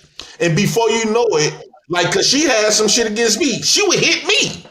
And certain shit she can say to me that will make me go upside her head quick. Because she was being disrespectful. I only hit her because I loved her. Like I always used to say. Whoa. I beg your pardon? Can we mute this nigga? No. Let me speak for myself. If put like this, if I don't hit you, I don't give a fuck about you. Just like, bro, I'm telling you what God loves. Most people not gonna admit this. Okay, for an example, if your neighbor kids bust out somebody's windows, you might be upset because you know them, but you don't give a damn, right? But if your kids bust out somebody's windows, you tear that ass up. And that's the same way you feel about your wife. Your wife's supposed to be your property, right? Or that change. You said property? Yes. What about a person? Well, then You must be on something or coming off. Ben, you become a man's wife, you become his property. Yeah, that's biblically, yes. Yes, but don't do it. Don't do it that way. No. Yeah, he trying to say it. He trying to make it. Yeah, no, you reaching. yeah. You reaching. Yeah, No, I don't understand why we getting all shocked when we talk about hitting. Pepsi look good in the mug. It used to be a law. It used to be a law when you could discipline your woman, right? So my thing is, how can you be a leader? How can you be a leader and you can't discipline, right? Y'all say on one breath, women are children. Because how you gonna say this woman is grown, but she need a man to lead her? She need a man to provide. Last time I checked, adults can provide for their damn selves, can protect their damn self. So if I'm gonna be a father figure to you, that it's not father figure don't mean giving you gifts all goddamn day. When you're not following my leadership, my rule, there's discipline. Just like America. America has laws. If you don't abide by those laws, there are severe consequences. So why is it when it comes to us black men about leadership, we have allowed the Eurocentric standard engaged to make that look like us disciplining our women is somehow wrong? I don't think it's wrong. Because if I can't discipline you, I shouldn't have to pay all the bills. I shouldn't have to protect you. Protect your goddamn. You grown, right? You an adult. Adult. The definition of an adult is to take care of your own motherfucking self. Then. Now I will say this on Jay Prince's behalf. Damn, I hate to say this because he gonna be smiling. There is this thing, and y'all can Google it on your own time and ChatGPT or whatever you need to do, whatever information site you use. There's something in America called domestic discipline. Yes. And it has to be agreed upon by the husband and the wife. So if the wife get out of line and the husband wants to smack her upside the head or knock her head between the washer and the dryer, and the police show up, the neighbor sees the police shows up, they tell the police, we have a domestic discipline agreement. The police cannot arrest the man, they cannot arrest the woman, because it's agreed upon that if she gets out of line, he can whoop her ass. Okay, Right. what percentage is that? Huh? What percentage is that? I don't know. It should be 90%. I think the American rule today, just because it's no longer I'm going to come to you right now. Come on, just because it's no longer active, that don't mean I don't think we moving in the direction of helping us. Our future is not helping. It's actually been harming us. So if everything back then seemed like stuff was more in order when we didn't let femininity get up under our skin and make us feel kind of gooey to be a man and criminalize everything what men do, right? So just like in other countries, you know why they women up here twerking on cars and disrespecting men like that black truck driver when she went to Dubai and she up there ran her mouth to a man and she damn near lost her life in jail. See, in America, you is used to disrespect men, and so y'all got comfortable with the bullshit. But in other places where the American influence laws that don't apply, you gonna get your ass beat like you supposed to. Yes, you supposed to get your ass kicked. Okay, so hold on, Jay Prince. We got another lady in your house. Trula Blue, welcome to the show tonight. It's so good to see you in the building tonight. Another beautiful black sister in here on the panel. What are your thoughts about what you heard so far? I know you probably heard some blasphemy and some bullshit or whatever you saw or think you heard. What do you think? What are your thoughts? Yeah, so first of all, thank you so much for having me. I'm so thankful to be a part of this lovely panel with all these other beautiful ladies here. And to the brother, I know I came in here a little late, but I was listening to the brother here that was speaking. Now, I do want to agree with this last part that he said in reference to as far as being abroad. For those of you who don't know, I'm retired military, so I spent the majority of my career abroad. So as far as in the UAE, you're absolutely correct, sir. You know, as far as like how women treat their men over there, you know, how women behave here in America and other countries, yeah, they don't tolerate that type of behavior, none whatsoever. Here in America, due to the feminist movement, due to a lot of women, being independent and us actually having a voice. In those other countries, women really are silenced. They don't really have a voice. Whatever the man says is very much so. They don't need one. Right. It's ran by a patriarchy. I'm going to say it like that. Now, here in America, we were not socialized that way. Right. Now our grandparents, our grandmothers and things like that back in the 1950s, let's go there. Right. As far as like when men led the households and things of that nature, and women, typically they were at home, being the house care workers and things like that, but still they tolerated a lot of disrespect too. So when it comes to respect, I feel like it should be a mutual respect. As far as putting your hands on anyone, I don't subscribe to that.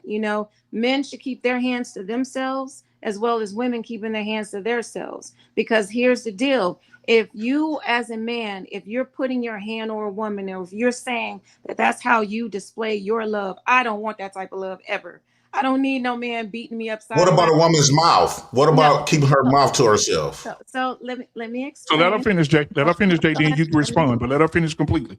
Yeah, because it's really about respect, right? We're gonna be respectful. My thing is when you're speaking, right? There's a way to be respectful when you're addressing your woman, just like it's a way for a woman to be respectful when she's addressing a man, right? And again, that goes back to mutual respect. But the disrespect comes from when you start calling a woman a bitch or a hoe and all this other stuff. And just like even for women, the music and the movies and everything like that, it's publicized where you see men getting their asses whooped in movies, or you see a lot of women getting their asses whooped in movies. None of that stuff is right. It should not be normalized in no shape, form, or fashion, right? Because that's how we drive up those domestic violence numbers. That is not love. That toxic love should not be translated into any form of that's what a man or woman should be tolerating. No, if we're going to love each other, it needs to be in a healthy way, or it doesn't need to be in no way at all. That's how Can I ask you a question, True Blue? Sure. So when you look at, once they remove the discipline, men can discipline their wives. Mm-hmm. And when you compare the women in America compared to other countries, right? Mm-hmm. So y'all removed that, y'all made that look like it's a bad thing.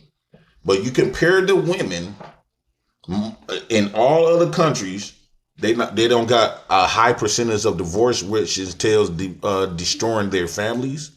Mm-hmm. You don't see women out there all this looking, want to sell, basically being a prostitute.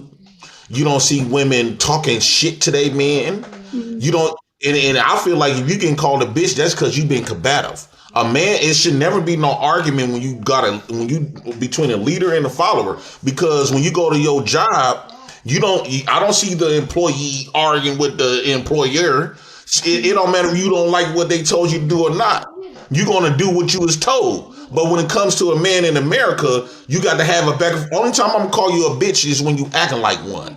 So a bitch is the one that not doing what she is told to do, right? If I'm your leader, I'm the one leading this ship. But it seems like the moment these women got all of this freedom, and when you look at our marriage rates, it's down compared to those other countries. It's down dramatically. When you look at the family being together, it's not like the family that where the men get to kick ass and take names. So so the question is, did this freedom of women, and lastly, before we get to that part, a woman's voice don't matter. You're not building nothing. You're not responsible for shit. And if you do lead something, when everything go bad, you still gonna find a way to blame a nigga. Like when you was leading, when they put you in a position to lead the kids and raise the kids on your own, and then your kids end up getting murdered, your daughter end up getting raped and start having babies at 14 and stuff. Guess what? The first thing you're gonna do? You're gonna start blaming her daddy that you done robbed. You helped the government rob him from his fatherhood. So you don't take no accountability no way. So what is the point of you running your mouth? So when you compare all of this, have all of this freedom of women been a good thing for us?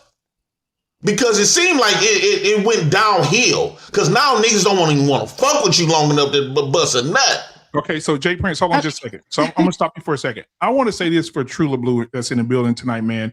Thank you so much for being here with us tonight. And she is a very, very popular superstar, celebrity, godlike figure on YouTube. She is a gun tuber. She is a woman who trains other women how to bear arms, how to use those arms in tactical ways. And so we definitely want to shout you out and thank you for being here, for being our special guest tonight and gracing us with your presence. Also, we would like right now just to take a moment, just a break for everybody else, but take a moment for you to call out your channel, tell people how to follow you, and how to contact you if they want to learn, especially the women want to learn about how to use their weapons and bear arms and be tactical and all these other things. The floor is yours. Yes, definitely. Thank you so much for that. So you can find me on any social media platform. I'm on Facebook. My real name is LaShonda Hopkins, but on IG is Trula Blue Tactical Training. You can just type that in and you'll find me. As far as here locally, I am here in Fayetteville, North Carolina, even though I travel all over shooting. But like he said, I'm definitely an advocate for women protecting themselves, right? Because we're going to get into it in a second. Back to the brother, because I definitely want to answer his question. But sometimes as women, you know, we like to think that if we're in a relationship, you know, our man is supposed to protect us. But what if you got to protect yourself from your man? Because some men, you know, they can be the very ones that are trying to abuse you. So we're going to get into that. All right. Thank you so much, Trula Blue. I want to make sure everybody knew who you was on the panel tonight and what you're and what you do for a living. So thank you so much for gracing us with your presence tonight. I appreciate it. Could she answer? All right, so you can go ahead and answer his question, True. Yes, I do. So I want to answer your question. So first, I'm listening to you, brother, and please don't take this the wrong way, but I hear a lot of pain, and I hate to say it, but I just do. I hear a lot of hurt. I'm not sure where that stems from, and I'm not trying to analyze you in any way. Can I give you the answer quickly where it come from so you could go from there? Sure. Well, that pain and hurt, I was hurt when I was born, when the women got a lot of rights to remove my daddy away from us and let the government and the mama to mislead us, and basically we live with her. Women didn't never raised us. That's one. I was also misled when the black woman said that the black man wasn't shit and all this other kind of stuff because she let the white man pump a whole bunch of. She let the white man use her to destroy our fathers, to destroy the black man's program and all this other type of shit with all of this so-called motherfucking freedom. So yes, and then a lot of pain and stuff, it developed since I was a kid on how I used to watch black women disrespect our fathers, disrespect men. And ever since then, I didn't mind seeing a black man killing a black woman, to be honest with you. Okay. I didn't give a fuck about that. Okay, so let me chime in right there. So now mute Jay Prince and let her land her plane. So go ahead, True. Yep. So and I'm sorry. So I just wanted to interject right there because what I'm hearing you say is what you seen. So let's just take for an example. I don't even know you. I don't know if the other women on the panel know you or not, right? So it's unfair to say that just because the women that you experienced, right? And I'm so sorry that you had to experience that, first of all, right? Because I am a mother of 2 sons, you know, and the nurturing part that's supposed to come from a mother is very important. The same way a father is important in a young lady's life, a mother is equally important in a young man's life, right? Both parents are important. Let's be clear. But that nurturing part from a mother is important to her son, right? So I'm sorry for what you went through. But at the same time, you cannot lump all women into the same basket just simply because of those women that you experienced, right? And as far as having that hatred and what you just said, as far as like you don't mind seeing a black woman killed, that's not good, brother. That's not good at all, right?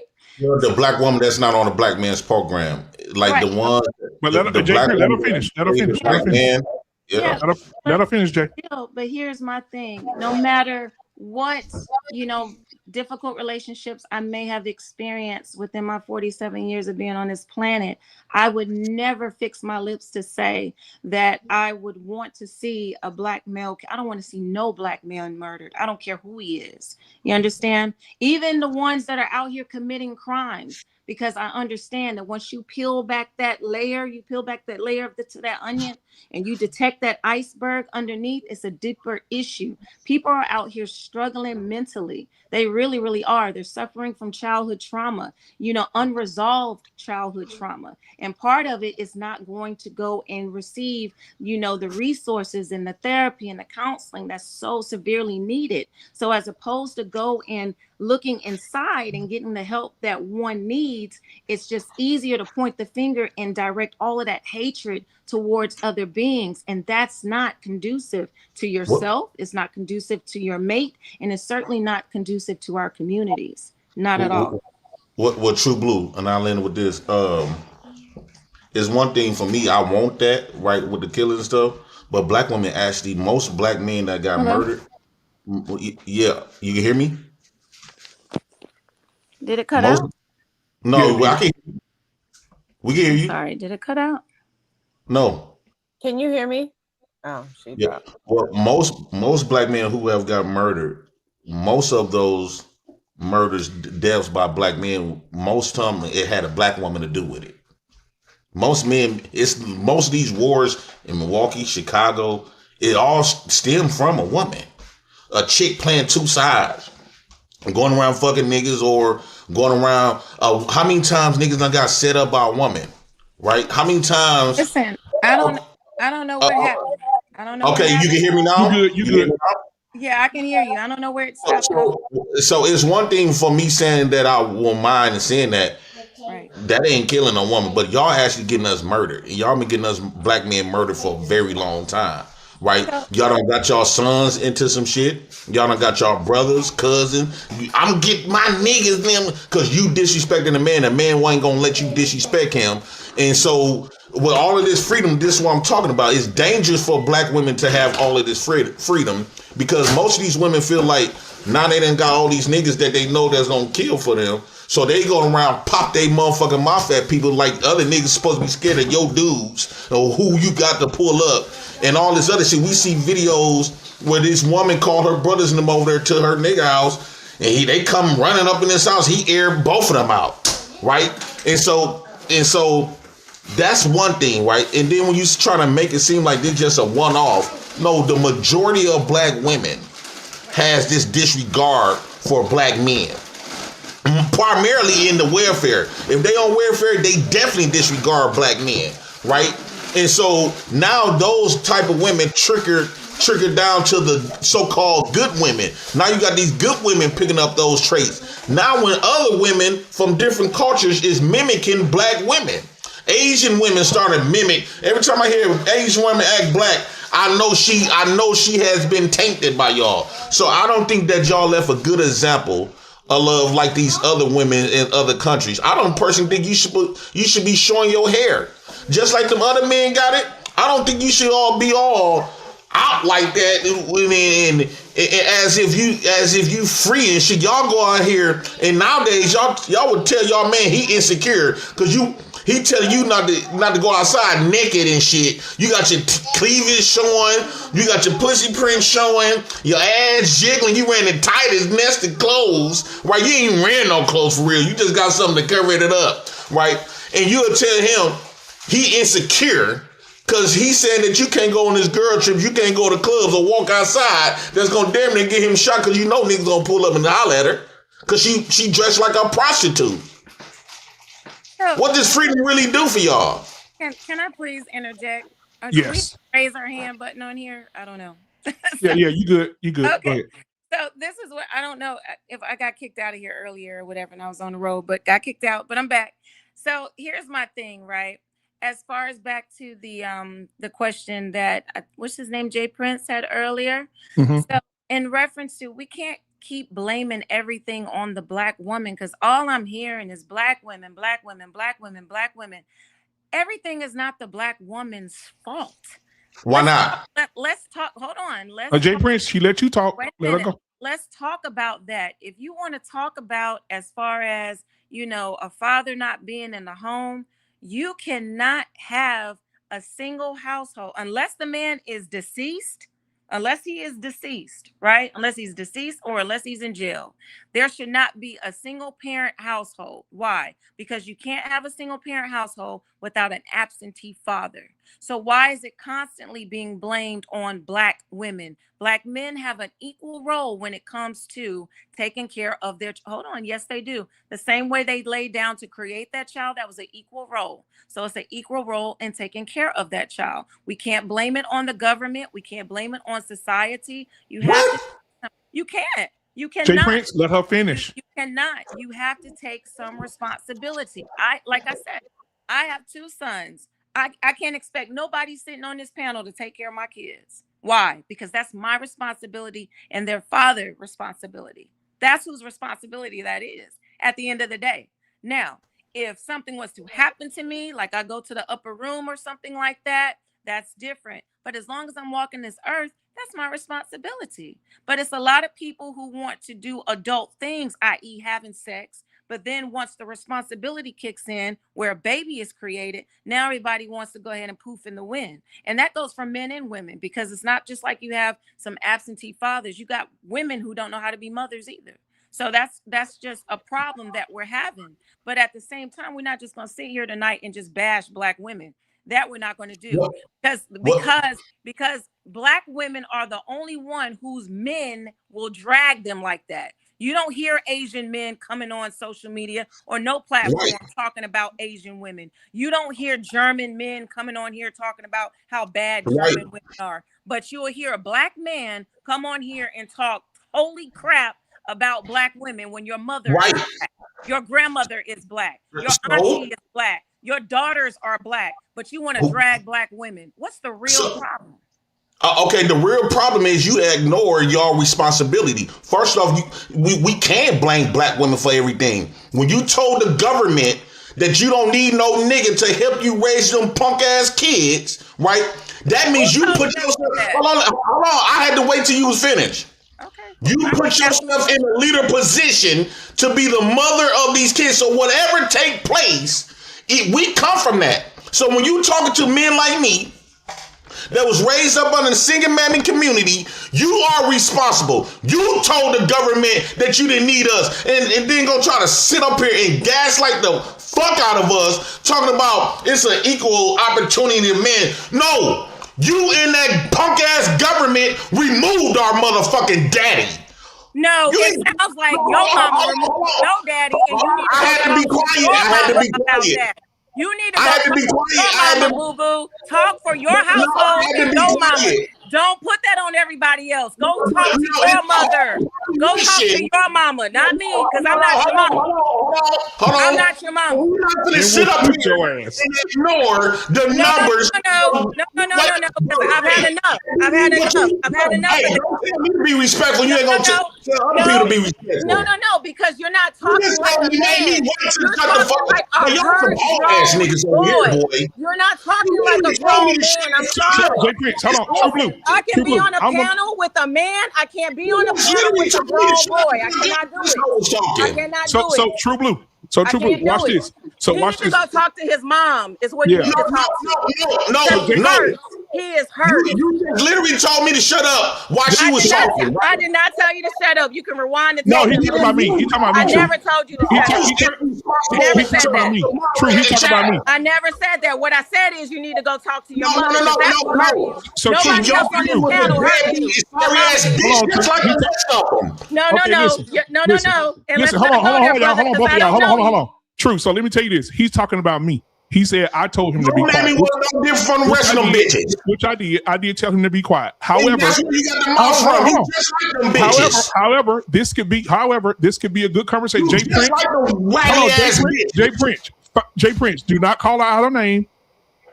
No. So man, motherfuckers ain't gonna tell me to be respectful, and I don't get it. But she ain't calling out your name, though. She not calling out your name, Jay. Then she get to interrupt me. You just laughing. Jay Prince, she not calling. You encourage some motherfucker to disrespect a nigga. I'm encouraging the conversation, Jay Prince. She did not call you out your name. Jay. Listen to what I'm saying. The conversation can go on, but you barking too much right now. So what I'm saying is this: she's not calling you out your name, so we're not gonna call her out her name. Period. Okay, well, if I'm talking, you told me to shut So up. hold on. So this is what we're gonna do. This is what we're gonna do, Jay Prince. You Jay, should have told her to shut up. This is what we're gonna do, Jay Prince. I'm gonna bring you back up in a second when I finish because you keep talking over me. What I'm gonna do is this: we're gonna allow you to speak. We're gonna allow her to respond. We're gonna allow her to speak and allow you to respond. But the going back and forth and calling names, we're not doing that. We're not doing that. We already talked about this with T-Max already. Right? We're not gonna put up with all the bitch and all this stuff. We learn from that. We got to move forward from that. When we do that, it makes us look unintelligent that we can't have a conversation when we have to go to name calling. So I'm gonna bring you back up. You're gonna respond to her. She's gonna respond to you, but we will be respectful because there's no reason to call her out her name, and she has not disrespected you and called you out your name. Okay, so this is what we're gonna do. We're gonna let True Blue say what she has to say first, and then when she finishes, I'm sorry, I had it reversed. We'll let Jay Prince land his plane, and then when he land his plane, True Blue, you can go ahead and respond to whatever he said, okay? Okay. All right, here we go. Jay Prince, you got the floor. And when you finish land your plane, and then I'm gonna let her. It goes off the table. Once I get disrespected, I'm gonna get all the way disrespected. If you don't want me to come over your channel no more, I don't give a fuck. If you're gonna imply you're gonna let somebody disrespect one. The respect goes off the table when somebody getting disrespectful. So I don't give a fuck about coming over here. But Jay Prince, but you just said, Jay Prince, you just said, Jay Prince, T-Max has said the same thing to you, just like I'm telling you though. Who said what? Hold on, Jay Prince. But you just said but you just said a few minutes ago that love make you feel disrespect make you feel love. No. But what I'm saying is, you keep pointing out, y'all keep focusing on what JP doing, but when some pussy come up here, you get start cheesing this shit. Hold on. Jay Prince, I just fixed the situation. I just said, were you not listening? I said, Jay Prince, Jay Prince. I wasn't the first one that disrespected though. What did I just say to everybody? I just said, you're going to respond. You're going to land your plane. She's going to respond. She's going to me like I'm a problem. You bringing up what I had a conversation with T-Mac, but I get disrespected. Because we're representing the T-Max network right now. He don't want that on his network. I'm going to take that shit to hell every time. I don't give a damn. Well, we ain't going to go to hell. We're going to have a respectful conversation because can't nobody understand what you're saying. Motherfuckers then. Okay, so this is what we're going to do. You gonna land your plane or you not? No, I'm saying, are you gonna hold two motherfuckers accountable or not? I don't know, Ashley. What did I just say, Ashley? Can you repeat it? Ashley, what did I just say? So listen, you can't have this conversation with JP. We know this. You just can't have it. Okay, man, fuck this weak ass. I don't know why you beating a dead horse. Oh man, this as far as I'm concerned, I think you just give enough rope to JP to let him hang himself. I don't give a fuck about what you talking about. You don't mean a motherfucking shit to me. What the fuck? Jay Prince. So you're not gonna be why I gotta be always be the ones gotta be Jay Prince. You're still talking, Jay Prince. You wanna focus on Jay Prince. You still talking, and we just said we're gonna have a conversation, and you still talking some shit that happened 5 minutes ago. I just said, let me say it again, real slow. I said, because I don't like getting pissed off. I'm trying not to. I said, Jay Prince, you're going to talk, land your plane. She's going to respond. She's going to talk, and then she's going to land her plane, and you will respond. We're resetting. If you don't want to reset, then go. This is simple. You're going to do it or you're not going to do it. Either way. So, Jay Prince, you going to respond or not? Okay, cool. We're going to bid you a good night, brother. Appreciate you. Hello, you said something? Okay, we'll holler at you. So, True Blue, what was your thoughts? So when it comes to conversations like that, right? You can only talk to people who are willing to have a conversation. From the moment I came in, and again, I apologize for coming in late, but from the moment I came in, all I heard from that brother was just a bunch of like hateful speech. Like you can tell he is seriously upset. He is seriously wounded from something, right? And even like how he was speaking, he's blaming other women I have nothing to do with his upbringing. I have nothing to do with how he was raised. I have nothing to do with that, just like no other woman on this panel tonight does. We're having a conversation, I thought, but it just seemed like it was becoming more of like a personal attack, because it's like, okay, well, you bitches, and come on, what are we talking about? I know I'm not a bitch at the end of the day. You know what I mean? I'm quite sure no other female on this panel is. So if we're going to have a conversation, we can have a conversation, but it's just a way to do that. It's a right and wrong way to do it. All right. I think that's part of who JP is and his rhetoric, and it makes good TV. It makes good, you know what I mean? Like, I feel like if you give him that, he run. And I just see somebody who is really hurt. And Yeah. at some point in your life, you have to take ownership of that and fix that. You Right. can't just go around here bleeding on folk. You know what I'm saying? And not fixing that and using that as a crutch at some point. Right. He's going to have to take ownership of that and want to work through that, because his daughter's going to turn out to be the same bitches that he can't stand. Right. Now, JP, I'm gonna tell you, when you come up here, either have the conversation or don't. But all the yelling and hollering, bro, I love you to death, man, but we can't do that, bro. We if we having a show, we can't have the yelling and hollering and screaming, because it's not good for the show, bro. And you know that. You've been a content creator forever. You know how that is and how the chaos causes disruption. So come on now. All right, so I'm gonna bring you up, have a conversation. Whatever you need to say, land your plane, then we'll let her respond, and then she'll land her plane. Here we go. So one, y'all don't know what y'all don't know about me. You don't know a damn thing. You just mad. I'm not trying to fuck you, and I'm not gonna lie to you. First off, you don't know what my kids talk about. Your kids, how you turned out. You got all of these different men. You the last person to be sitting up here trying to place yourself on this high pedestal like you some good ass woman. You ain't that. Yes, Ashley, you want to part your mouth and talk about what my kids gonna be and all this other shit. You ain't no motherfucking good ass chick. Your daddy's very, very embarrassed of you, right? And same with True Blue. You are like them women. The mere fact that you trying to ignore the big population of black women who have destroyed with the government. I'm not the only black man who experienced this shit. Y'all just don't want to be called out for that whole ass shit. And this is why I say I'm okay with killing black women. Yes, I'm okay with that shit. Y'all had did all of that fucked up shit to black men, then you gonna gaslight us, act like it's just a handful. Oh, that's just a you problem. When the whole population of black men was robbed from his father, from that black bitch and that white man. Y'all was sucking the dicks on the government. You gonna come up here and lie, and y'all mammies was the same way. I guarantee you, if y'all got 100 black women in your family, I guarantee you 60 of them was on welfare and pushed the nigga out. And I'm giving you grace by saying 60. So yes, the black woman, you are accountable. You said that you told the government when you take pride, like when I took ownership of raising my kids, whatever my kids turn out to do, yes, I'm the full blame of it. You can't then say yes, I want to be the one. I don't need no nigga and all this. All right, bro. It is what it is, man. It is what it is, bro. And I try so hard, man, not to be that guy, bro, because I can be. And I really be working on my temper because I got a bad one. And I try so hard, bro. But anyway, man, I'm over here conversing with T-Max, man. And T-Max said, hey, listen, just remove him from my channel, bro. So, hey, I'll shout out to T-Max, man. I'm in agreement with my boy. I took him down the first time, and T-Max said, just take him down this time and let him go. So we good. We agree on that. It's cool.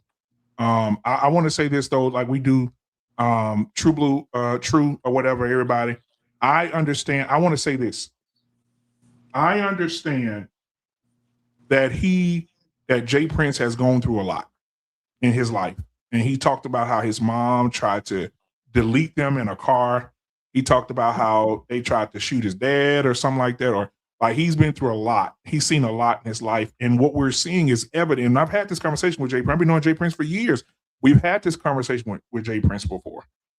That he is dealing with a level of hurt in him within himself from someone in his family, and the less of nourishing from the mom. And you could tell that he's really screaming out saying, yeah, I really would love to have my dad. Right. He's basically saying, I want my daddy. I needed my daddy. And I believe that the white guy and the government took my daddy from me. And I think that's what the deeper issue is. So everything that you're seeing that him say, or everything that he's saying, is a smokescreen for what he's really going through. He really wants his daddy. That's what it is. And now with his daughters, he's trying to be the very man that he didn't have in his life. And he keeps running into these obstacles that prevent him from that. So when he gets an opportunity to express himself or to vent, it gets like that. And us as men and his brothers, right? Because if you love somebody, like I told him earlier, I love you to death. When you love somebody, you have to hold them accountable. Right. If I hate Jay Prince, if I hated him and I wanted him to just be a terror, I would have left him up here the first time. And I would instead of taking him down, right? But if you love somebody, you got to hold them accountable. And when he's talking, I'm gonna say this, when he's talking to the women and he say bitch and you this and you that, he's literally talking to some women in his life that hurt him. Oh yeah. He's actually talking to people who hurt him. Yeah. And so, but again, I'll talk to Jay Prince later on. I'll reach out to him and have a conversation with him. But as for now, I just don't think we're getting anywhere with the conversation. I really don't. But when it comes to, I wanted to get back to the domestic because I know that we were talking about it earlier, Chrissy, about the domestic, and you said how many who agreed to the domestic discipline. Have you ever heard of that, True Blue? No, I have not. I've never heard of domestic discipline. No. Domestic discipline is when a woman and a man agree with each other for a man to be able to discipline her if she gets out of line. Yeah, no. Right? Okay. So they had this conversation. I don't know if you guys know, it's just two black guys. They're in the political realm. They're twins. Y'all know who I'm talking about? No. They did a show. I still want to know what's the percentage in America. Yeah, I need to, because it happens well, let me give you an example. I'm gonna say this real low because I don't want my wife to hear me in it. So one time I was dating this girl, right? And she told me long time ago, she told me, she said, if she pissed me off, had an attitude snapped on me or something, I said, whoa, I don't do that. And she said, well, maybe we should practice domestic discipline. No. I said, what that is? She said, if I get out of line, pick up a belt or pick up a paddle or do what you have to do to get me in line. If I snap, whoop my ass. I said, this is toxic. Right. Diabolical. And I'm not going to be in a relationship like this because this is toxic. I'm not going to be in a relationship with a woman that says, when I get out of line, just pick up a paddle or a belt and whoop my ass. Right. Maybe she had daddy issues. Her dad was her mom and dad have been married for 33 years. That don't mean nothing. Right. I was about to say that too. I don't know. I have no idea. Well, Yeah. Jokey So jokes. who is I can that get choked that up just said every now and something? then. What? Where? No, In the female. chat? Yeah, no. The female, the young lady, she has on the black t-shirt. She just said something. She said that doesn't matter. Yeah. No. Yeah, no, that's 100% because a lot of people think that just because you have your mom and dad in the household, like my ex-husband, his mom and dad, even though they were married, right? But she was 11 years older than, my father-in-law. And so he was more so like a silent partner in the house. So that was equally damaging because it was like the mom was the one who was like the head of household. And the father, even though he was there, he really didn't have a say. So even in that type of family dynamic, it can be equally damaging to a child, So you can still grow up with either mommy issues or daddy issues if you don't have strong parents in the household. Yeah, I agree. And on that show with those twins, those men, they had a lady on the show. Now, I don't believe, right? Because we know we had these conversations about white women, black women, whatever. I don't believe a white woman should have the ability to tell black men what to do to their women. If you want to date a white woman, date her. But I don't think a white woman should go on a show and tell black men, this is why your women don't respect you no more because of this. So I want to show y'all this video real quick. And because I shared it Tuesday, but I wanted you guys to see it. And True Blue, that you're here, I definitely want to get your response to this as well. Here we go. These women coming in kicking ass, fucking powerful. Yeah. Now something else happened. We stopped slapping bitches, so they forgot that they don't have the strength of a man. Right. Yeah, I think it's good though. We stopped slapping bitches. I don't know about that. There's a few bitches I would like to slap. I think we should let women slap bitches. I'll go around slapping senses. What are your thoughts? I don't think she heard it. Oh, True Blue, you can hear it? No, I couldn't hear the video. But she said, I'll tell you what she said. She said that one of the things that us as black men stopped doing is slapping our bitches. Oh. And when we stopped slapping bitches, that's when they got disrespectful. Wow. And he responded by saying, well, I don't think we should slap our bitches. She said, well, that's your problem. That's why your wife is saying anything and doing anything she wants to do, because you're not slapping the shit out of her.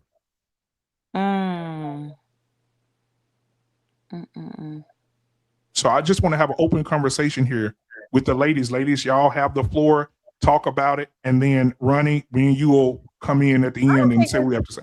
I don't think it's much to talk about. And sometimes I think a lot of stuff be clickbait. Because at the end of the day, who the fuck are you to say you should put your hands on somebody else? Like, as a grown person is diabolical. Right. As a white woman talking to black men. Right. Right. What that took me back to instantly? It's like, like if you watch any of the, like slave movies, like back when you had like the slave master's wife, and it's like his wife would tell him how to punish the slave, you know what I mean? The female slave that the slave master was out there sleeping with. And it's like, she would tell him, oh, well, you need to go and do this. 12 Years a Slave is a great example of that, as far as like how, the slave master's wife was telling him how he needed to give, Patsy 50 lashes. So that's what that reminds me of, when it's a white woman trying to tell a black man what he should do with our women. But Patsy was the same one who he moved in the house and had multiple kids with.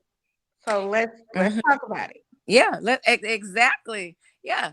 And that's really what the slave master's wife that was her disdain towards Patsy. That's also the reason why she tried to, disfigure her face, remember? Yep, right. with the little crystal thing. Yeah. But that was, we can't say it on YouTube, but you know what I mean. He was graping her for sure. That was not something she wanted, right? No, it wasn't nothing that she wanted, but it was like, at the end of the day, if you go back in time, just think about how many of them slept with the maids, how many of them had kids with the help. But what did he tell her though? What did he tell her about Patsy? He said, if you fuck with Patsy again, I'll have you sleeping out with the horses in the troughs. That's right. That's right. He told her, you put your hands on Patsy again, I'm gonna have your ass out this. He said, or I'll take you back over to where I found your ass and leave you. That's exactly right. So he didn't want nobody messing with his black woman. Right. Not at all. He leave her alone. So that's like, so I feel like when it comes to black women, I don't really feel someone outside of a black culture should be able to tell any black woman any suggestions. Yeah. Chantal, what are your thoughts? I agree. I mean, yeah, I ain't listening to nothing she talking about, please. No, you ain't gonna tell me nothing about what we doing over here. And then let's say she do go smack a black woman and a black woman whoop ass. Get her ass beat. Right. Then what? What's going on? Who said that? Who said that? True. No. I said it. Okay. She get her ass whooped. You go and smack a black woman, then what's gonna happen? Get your ass whooped. Then what you gonna say? Well, I decided to tell everybody to go. No, you gonna get your ass whooped. Because I'm pretty sure no one is gonna literally let you walk up to them and smack them. No, they're not. No, Yeah. they're not. Yeah. And I think the reason that she's talking like that, I think she's some type of UFC fighter or some shit. Even if she was or Something wasn't, like that. I think she's a fighter. I think she should keep her hands to herself. She don't have to be one talking like that. She damn sure better be one. Yeah. Still gonna put up a now fight, that's man. the key right there, and that's just the point that I was trying to make earlier, right? Because you see it a lot on social media where dads with daughters, and they're like, oh, I don't want, if somebody put their hand on my daughter, I'm gonna do this, and that, right? And so, and I was talking to a friend of mine, and I was like, well, I have sons, so I feel the same way. I don't want no young lady putting her hand on my sons either, because I'm gonna have to do this, and that. You know what I'm saying? So it's equal. So I'm like, everybody just needs to learn, just keep your hands to yourself. You know what I mean? Because here's what you typically find. We can take that Ray Rice incident that happened many, many years ago, in Vegas. So he's walking, here it is. He's a running back for the Baltimore Ravens. He's walking with his fiance at the time. Now she's slapping him, spitting on him, doing all this stuff. And he's just taking it. He's taking it until they got ready to get on the elevator. And he turns around and he co-cocks her out. Now he's the monster. But she wasn't the monster when she was slapping him and spitting on him. Man. Come on, man. And this is, and you're absolutely correct. That's why earlier when I was talking, let me show you this video, right? Because after this, they found her in a trash can. But but after this, because this is what happened. I'm not gonna show you anything crazy, but this is what how did I got this number? Where is it at? Oh, 4. Okay. So I'm gonna pull this one up and I'm gonna show you this True Blue. And I want you to tell me what you think about this right here. Give me just a second. Where is it at? Okay, here we go. Now watch this and give me the advice that you would give to your brother or your uncle or your dad or your husband in a situation like this.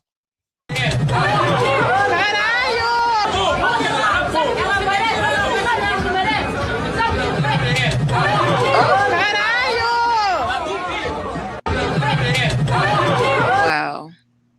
What would you give? Wow. What advice would you So give I your couldn't uncle? hear it again. I Yeah. couldn't hear the audio, but I could see it. Yeah. What are your thoughts? Like, what do you tell your brother, your uncle? Can you hear me? Yeah, I can hear you. Go out and come back in. Hello? You gotta go out and come back in. Hello? Yeah, go. What's We going can't hear you. I mean, we can hear you. We can hear you, but you can't hear us. Let me see if I can fix it real quick. Hold on. Let me see. Hey, somebody eating. Whoa. Did I just see a delivery of some ham? Some turkey? Okay, true. I can't hear you. I mean, you can't hear us. Yeah, she left and come back out. But while she's coming back, what are your thoughts? I mean, we'll start with Ronnie first. Ronnie, if that's you and you're standing in line with your wife and you get cold cocked like that, what are your thoughts? Hey, it kicked me out again. I don't know why it does. No, that. sometimes that happens when we play a video. Sometimes it mutes the mic or the something. So I'm sorry that happened. Go ahead, Ronnie. What are your thoughts? Bro, that smack. Yo, I can't get past that smack, man. That motherfucking jaw smack. That shit was clap. And that's all I heard for like 5 seconds. And then the audience was like, that shit was crazy. First of all, I'm not really sure why they was in a confrontation like that, right? What's the background? What brought that up or whatnot? But if my wife is popping motherfuckers in the face like that, I'm proud as a motherfucker. Let's go. Like call me when you got a 3-on-1. You know what I'm saying? Shit. But she punched him. I think she punched him because there was a dispute of them being in the line or something. She felt like he skipped the line or something. And she walked up to him and they were arguing back and forth. She just punched him in his face, bro. Broke his nose, broke his glasses. Like, It did look. Oh wow. I was gonna say it did look culturally different. The scenario, the situation was happening. Right. I really feel like I probably would have been in there out the gate, like mitigating some shit. You know, it wouldn't have escalated that far. You know, because I ain't about to let no grown ass man stand like that in front of my wife. First and foremost, neck to neck like that, right? But if that shit is just like, that's why I'm saying, I mean, what was the background? Because if it just popped off on the side, dude disrespecting me or some crazy shit. According to the post, it says that man standing in line with his friends. He skips her in line. I guess she got out of line and tried to come back, get her spot. And he was like, well, we're here now. And she's got angry and said, whatever she said to him, he was like, I'm not moving. And she said, you gonna move or else? And he's like, I'm not moving. And she punched him in the face, broke his nose, broke his glasses. Yeah, that's some aggression right there that might be a little uncalled for. Yeah. Yeah, if that's the scenario, nah. But she's If I dead now. said She's dead. what cultural difference? They Yeah, don't she's play with dead now. that shit over there, They yo. found her in the trash can. You mean like for real dead? Yeah, for real dead. Oh my God. Yeah, she didn't make it 4 blocks. That Well, sounds like see, a predator feed I've seen Yeah, she before. did. I can Yeah, send y'all a picture of they her. don't How play they that found shit her. over She there. did. She gone. No, I'm good. I'm good on the picture, but she gone. She not. Yeah, she She gone, not gone. with us. Gone, she gone. sound good on the picture. I'm good on the picture. But that's what I think. That's what True was talking about, though. Yeah, that is If he what would have, got it, if she would have hit him that hard, and he would have had a quick reaction with a blade or something, real quick, they would have said he a monster. Why the hell did he do that to that woman? that's exactly That's why is you keep your hands to yourself. Yep. I have a son and a daughter, and he know to keep his hands to himself. yeah. She know to keep her hands to herself. Cause unpopular opinion, if you go to hit a nigga like a nigga, Right. You gonna get it be hit like a nigga nigga. You're gonna get hit consequences. like one. Listen, and those are the facts. And you know what's crazy? Here's the crazy part. When you go and you take your hands and you put your hands on somebody else, you don't get to dictate Come how on. that person chooses to respond. Come You on. open up that Pandora's box. Come So on. whether if they decide to be cool or come out of bag, that's their choice at that point. I'm talking about come out a good plastic bag, a good I'm trying to Kroger tell one. you. Or put one in a plastic bag. Come on, that's why that girl in that trash can. Keep your hands to your damn self. Keep them I to made that yourself. mistake once in my life. All it takes is once. Right. Never again. And If for you put your hands on a man, well, for instance, just really like anybody come up fighting, know like it's gloves off. Ain't no rules. Yeah. Once we fighting, we fighting. Just because you decided to bring a knife to a gunfight, nigga, that's on you. Right. Right. You know what I'm saying? You go to cut me and I shoot your ass. Right. Keep your Right. hands to yourself. Just keep your hands to yourself. That's it. yeah, True, because I see True right now. I think that if you put your hands on her, I think you may not make it home either. Well, no, You no, we no. gonna listen. You wouldn't even gonna make it to that trash can fucking with her. Just No, no. keep your hands. No, just keep your hands to yourself. And true story, here in Fayetteville, I don't know if you guys heard about the Mac Speed Shop, but that's how that soldier ended up getting off. So it was these two brothers, you know, they came up talking to him about what he was wearing or whatever. I guess it was like some motorcycle club stuff or whatever, but it was 2 on 1. Now that's why it's important to know the gun laws, right? Because if you have two people thinking that they're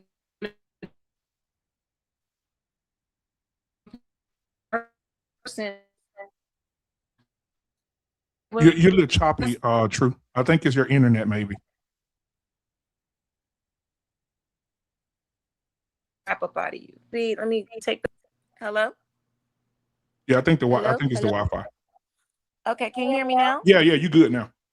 Okay, I was saying that when you have 2 or 3 people on one, you know what I'm saying? That's justifiable, you know, bodily harm. So you're just not going to stand there and wait for them to beat the crap out of you. So that soldier, he ended up killing those 2 brothers, and he got off with it too. It was justifiable self-defense. On a different show, I would have loved to pick your brain about Carmelo Anthony. Oh. I would have loved to pick your brain about that because I think that was after everything that we found out Mm-hmm. this last week. It's ridiculous. I'll give y'all a quick update, right? Shout out T-Max.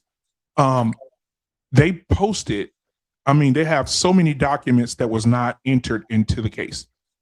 Wow. And one of the cases was the boys punched a girl in the stomach, the brothers, the white brothers, then jumped a girl, beat her up, punched her in the stomach. They got arrested for vandalism for spray painting KKK on the side of a building. They put "I hate niggas" on the building. They beat up their mama. At a track meet last year, they was telling other kids to kill another kid. Like these 2 boys are and they had these boys painted as they were just amazing kids. But these boys have been arrested several times for aggressive behavior, where they have bullied people, where they have threatened people, where they have said racial slurs and everything. And now it's coming out. They just denied this boy a new court hearing. That's crazy. Wow. They got all the evidence they need that these boys were highly violent, and they did not come over there and tap him on the shoulder and say, "Could you please leave our tent?"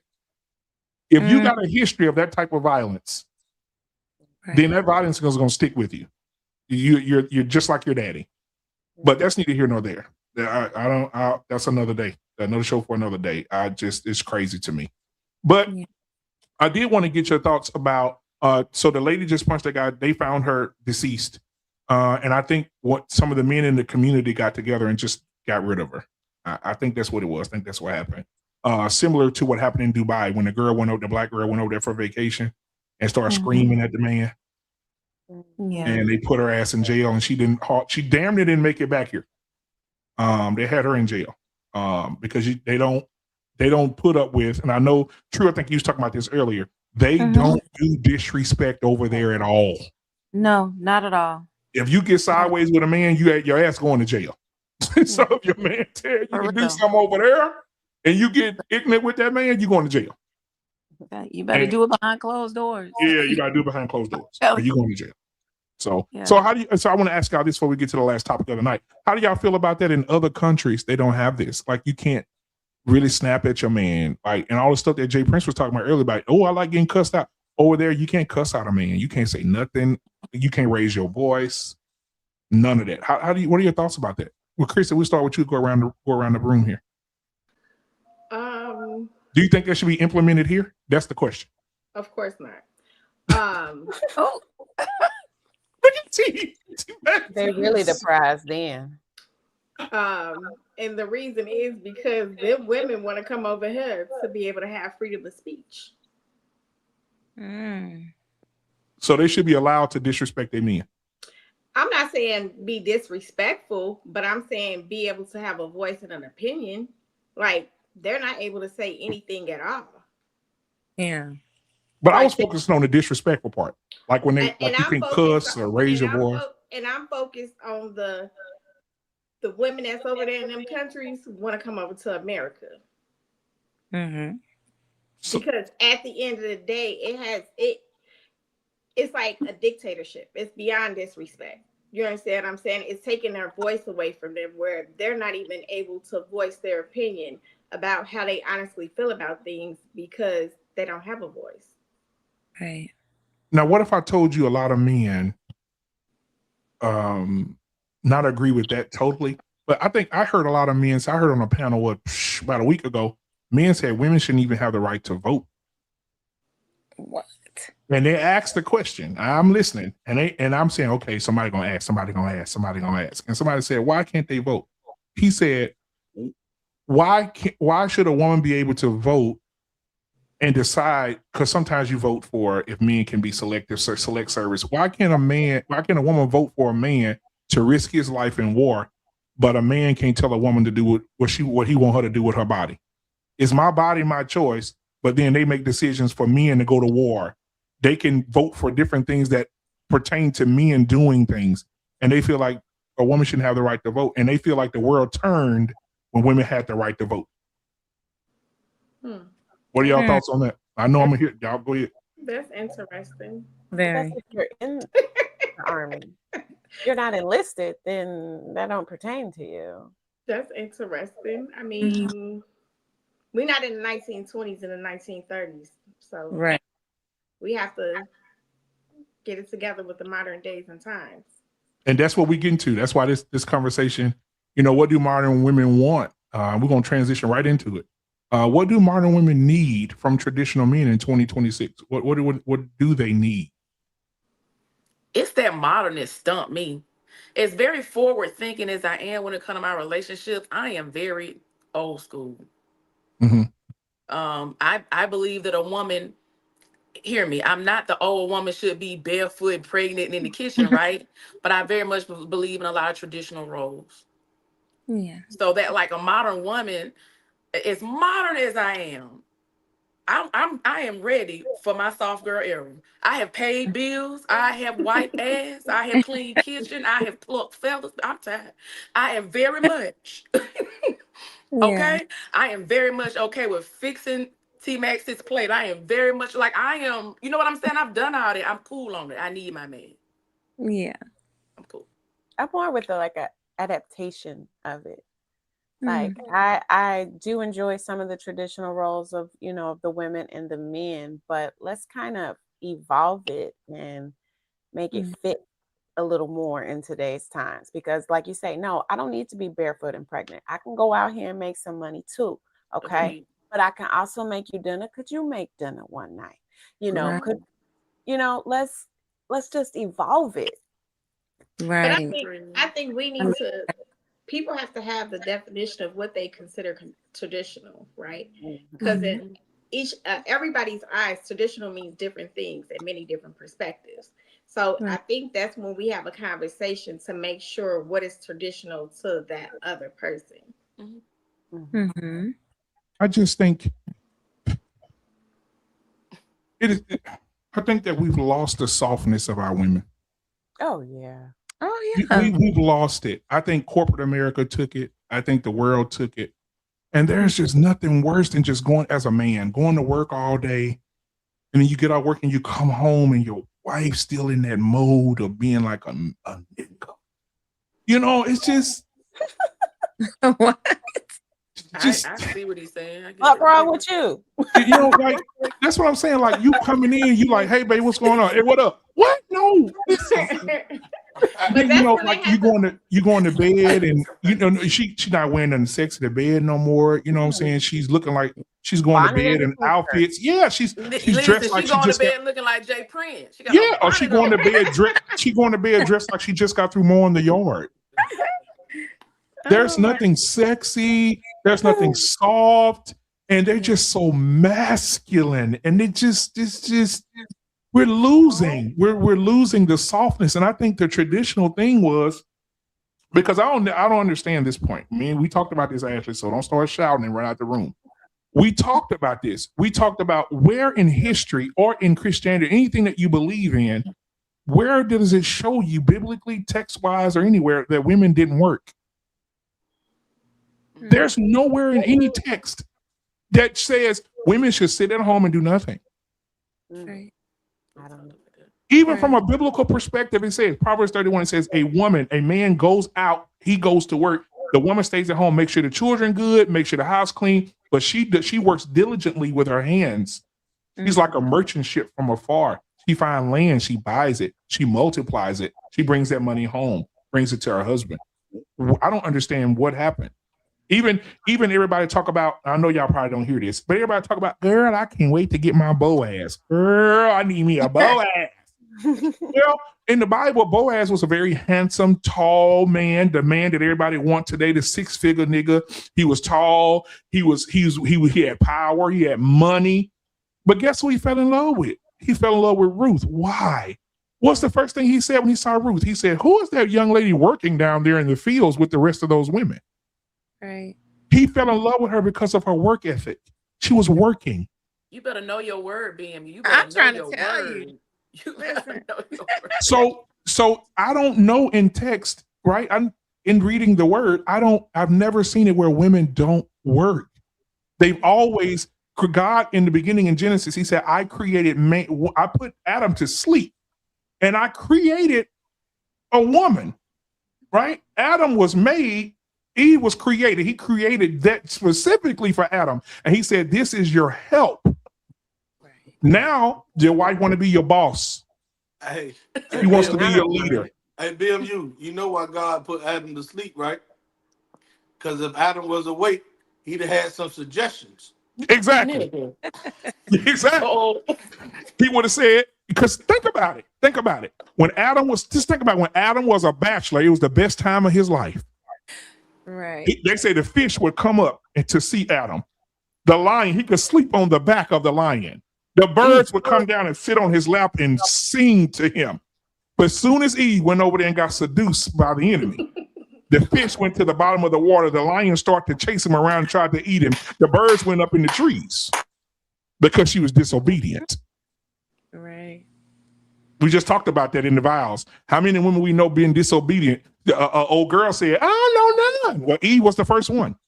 Adam told her, hey, listen, you eat anything up in here. Subway over there, Papa John's over there, Domino's over there. But do not take your ass over to that steakhouse right there. That's God's. The steakhouse. The devil said, girl, you can get a steak medium well, medium rare. You never had it. It's seasoned good. Bring your ass on over here. She said, okay, then I go. Don't tell Adam. And soon as she bit into that steak, what happened? Adam say, damn, why the lion trying to eat me? Because she was being disobedient. And so I think now in modern times, when we say modern woman, I know that makes people cringe. The modern woman says, I can get up, I can go to work, I can do everything that you can do. Nigga, don't tell me nothing. I make my money. If I make more than you, we're not combining no money. We're not becoming one. We're going to stay two and do what it do. Yeah. That's the mindset of the modern woman. Anybody want to push back on that? No. No. That's where we are right now. Lord, I thank you. I just want to say right now, just right now, Lord, I thank you for the woman that I have in there. Hey, shot. Oh, thank you, Jesus. Because I don't have to worry about nothing. I can go out here tomorrow and make $10 an hour and struggle for 4 years, 2 years, 3 years. And that woman will back me 1,000%. She will back me. She will be here for me. She will not look down on me. She will not look different at me. We do it for each other. And guess what? She's a boss. We talked about this last week. She's a manager at a bank. Nice. And she come home and get right up under her man neck and go to sleep. Nah. She bundle up like this and go to sleep. I called in here last week. Ashley, you was in the hospital. I called in here last week. She said, yep, I go to work and I work every week and I work hard. When I come home, I like to chill with my daddy. I know that's right, baby. You talk to him. You better talk to them. Okay? But you Because do it's your what it is. part and you make her feel safe enough to Come be on. able to do Right. that. That's right. Preach that part. That's Women thrive in safety. We thrive. All the stuff that we be talking about, like being submissive and all that. When a woman feels safe, you ain't gotta ask her to do that shit. She be wanting to do it. Okay, so answer this question. If women want to be safe, why they keep choosing men who sleep at the homeless shelter? What? I'm being facetious. What I mean was, why are we still choosing men that we know ain't shit? Ashley said this 4 weeks ago on the show. I clipped it. Ashley said it. Ashley said, I was with a man that had everything. And he didn't have nothing but a dick and a hot pocket. And I chose to be with this trash ass nigga. And he had nothing. No. I didn't choose to be with him. That we wasn't being. Oh, being. Okay. Right. Okay. My bad. Correct me. They went together. All I'm saying is, why do women why do women have to go through so many whipping wheels before they realize they value? Listen, I'm gonna keep it a butt with you. We were talking about marriage, right? But before you get married, right, you date, you court, you do all that, right? Right. Women will have boundaries until they get to a nigga they like. When it's the nigga they like, but them boundaries get real soft. Yeah. Because you like them, you feel away. We living off potential, what it could be, and not looking at a nigga like, if he asked me to marry him today, am I good? Right. You just like looking at the right now, not what it could be, the right now. So I'm gonna keep it above. I feel like women have boundaries, right? Like hard lines until they get with a nigga they like, and then they soften them up, and you feel like you can change him because you the one, and it ain't changing shit because not a damn thing. And guess what? I'm gonna say this too, because this is my grandfather. Rest in peace, sir. My grandfather said something that made everybody leave the Thanksgiving table. My grandfather said these words. They said, Granddaddy, the women said, my sisters, them, because they trifling. My sister said, well, I don't care. Women should go out and I don't think nothing wrong with a woman going out and exploring her sexual promise and her sexual this and her sexual that. And she said, God still love me. My grandfather said, well, listen here, baby, granddaughter. He said, if God is okay with you fucking around like that, he would have put Jesus in Mary Magdalene's pussy and not Mary the Virgin. Yeah, let's wrap this shit up. Everybody get your shit. Oh, shit. I got another one. He said, and he also said about the kid in the lock. He always had these damn things he say. Diabolical. Right, Chrissy? Diabolical. He said, and he told my sister, and I'm gonna say something else to you. He said, there's a difference between a woman being having promiscuity and a man.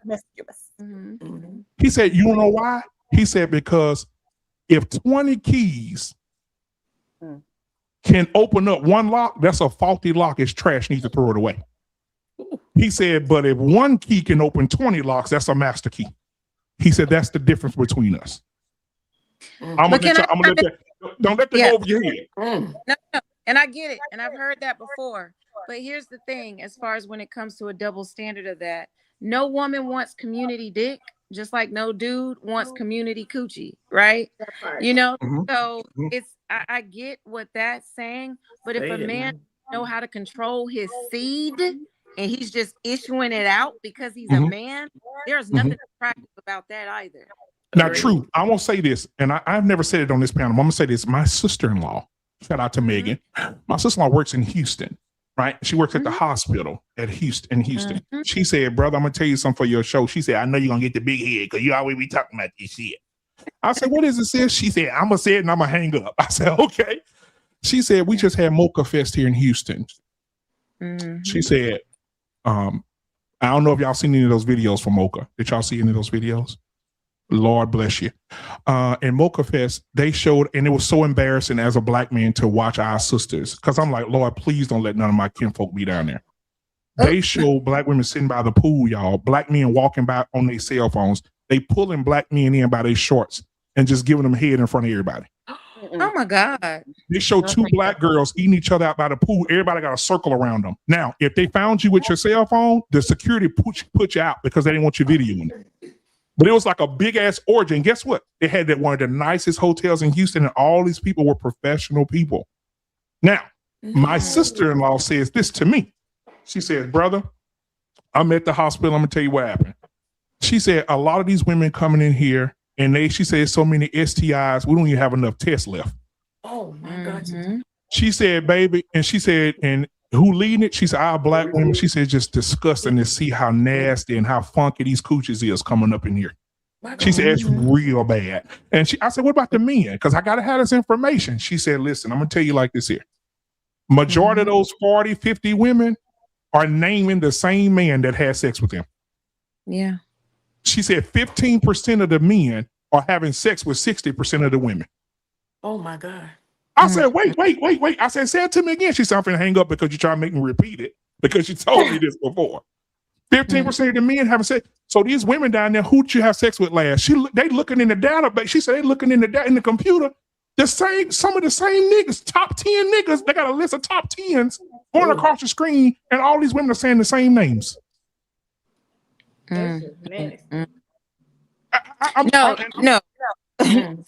What's really nasty is, I'm gonna tell you what's really nasty. That is, but what else is nasty is the jokers that are down low, the ones that are married, got kids, wives, and all this other stuff. They out here screwing dudes. That's what's nasty. Why by the creek, True? So run those statistics. Me and my That's wife. equally dangerous. You're right. Me and my wife was looking at some videos the other day, and we sitting in the bed just flipping through, looking at stuff. And one of the videos came up. They said "Quiet on the Creek" for them niggas. I said, wait. So she clicked on it. They got they in the middle of nowhere, like in the woods or some shit.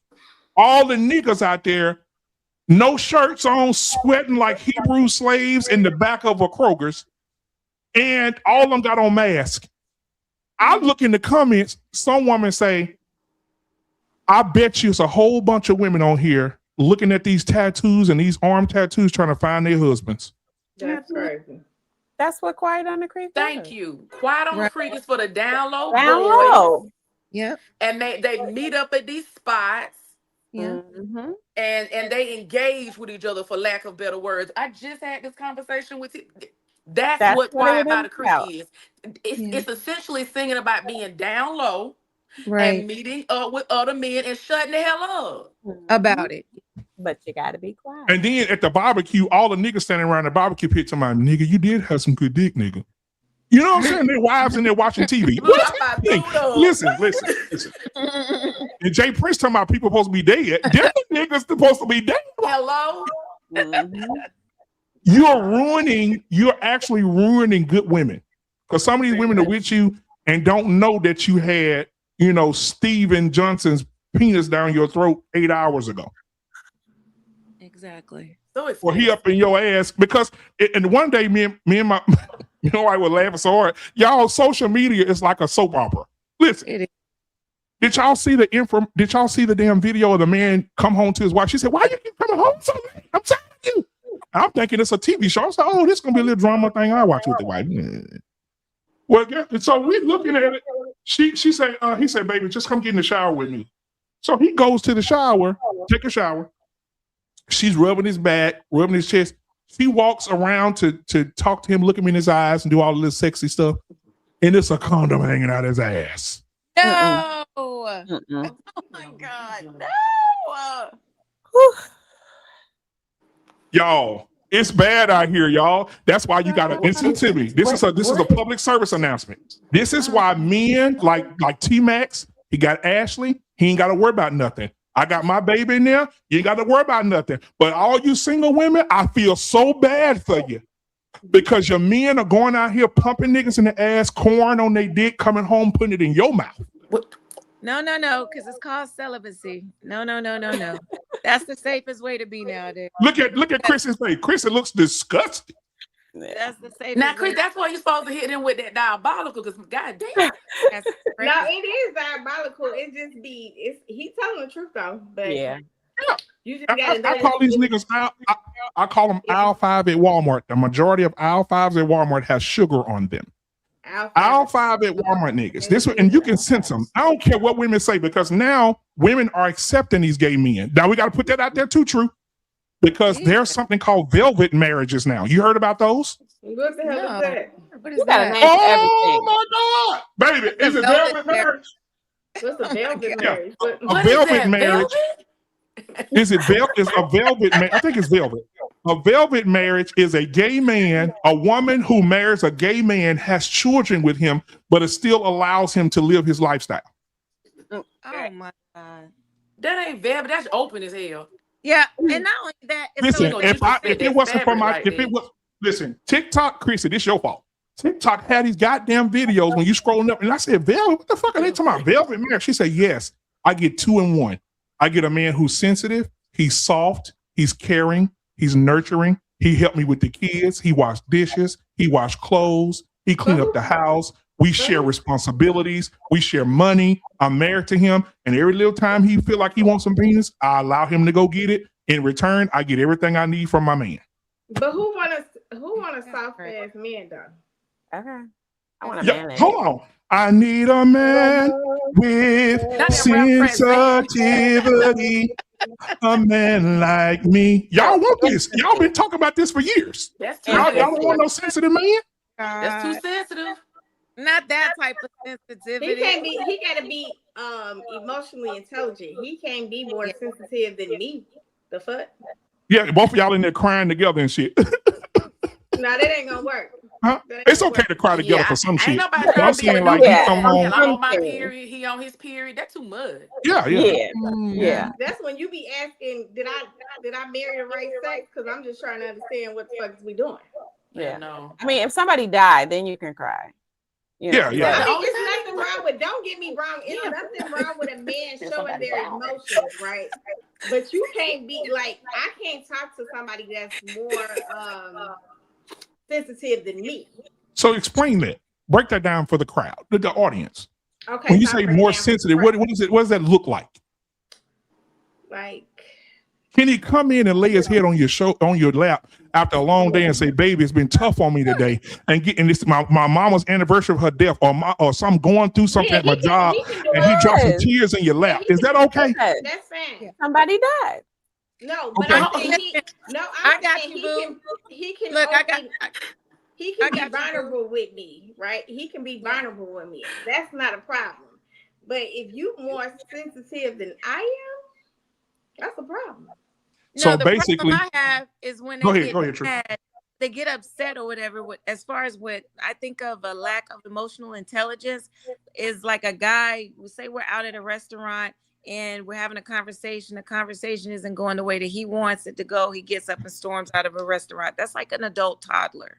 So stuff like that, I can't deal with that. Yeah. Mm-hmm. That's okay. Real quick, I appreciate y'all. I'm gonna go spend time with my baby. Okay. Bye bye. Hey. T-Max, calm your ass down, bro. You too old to be jumping off ceiling fans and shit. I just wanted to give that disclaimer before we get off Not there. ceiling fans. he and that Don't mother break come and that, say, don't oh, break that shower rod, Ashley, okay? and shit. We can't do that shit now. Hey, look at Chantel killing us out there. Chantel, he up there.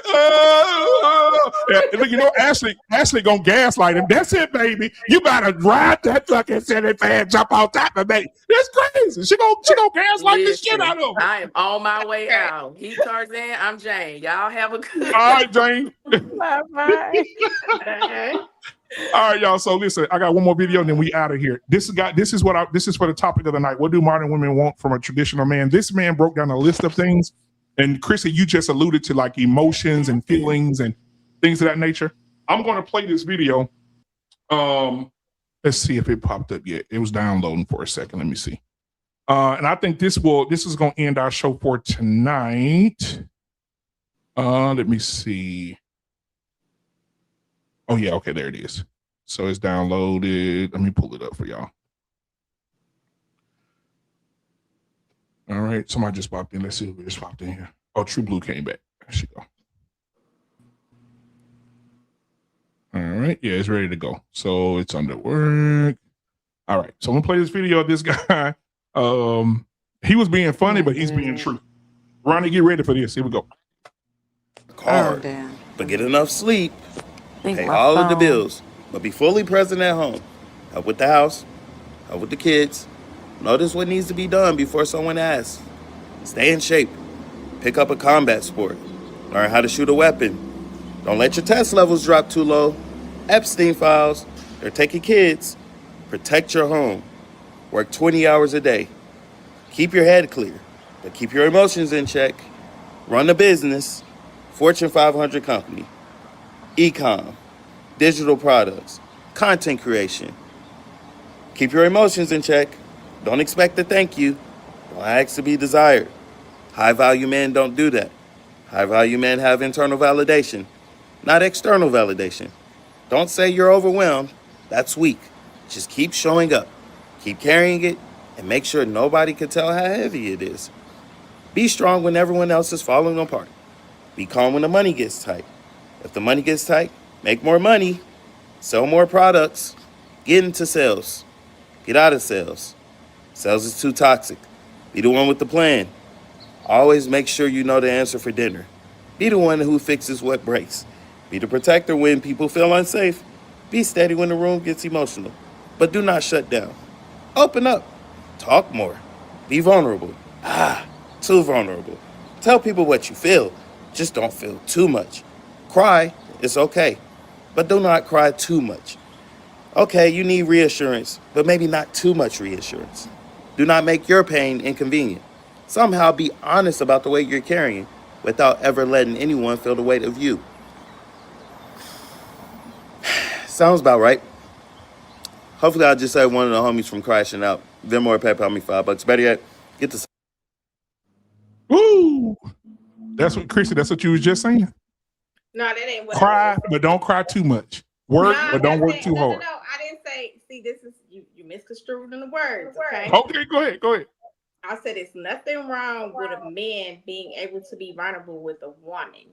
It is just the thing when you are, like, okay, this is with me. You can't be, and I'm not even going to say sensitive. It's another word that I'm looking for. You can't be softer than me. Okay, that's what I'm going to say. Softer than me means I'm not going to respect you.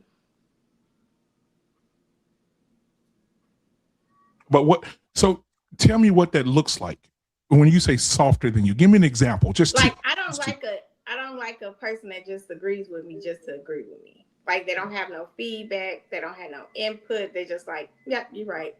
And I could be dead ass wrong. Okay. And so what's the second one? That's it. So say for instance, you're very aggressive. Watch this, Ronnie. You're very aggressive. And you just aggressive all the time. And you like, yeah, I think I'm right. So you saying that you knowingly know that you're wrong and you just want him to tell you that you're wrong? It's not telling me that I'm wrong. I just don't like a yes person. Like, I don't want someone just to agree with me, just to be agreeing.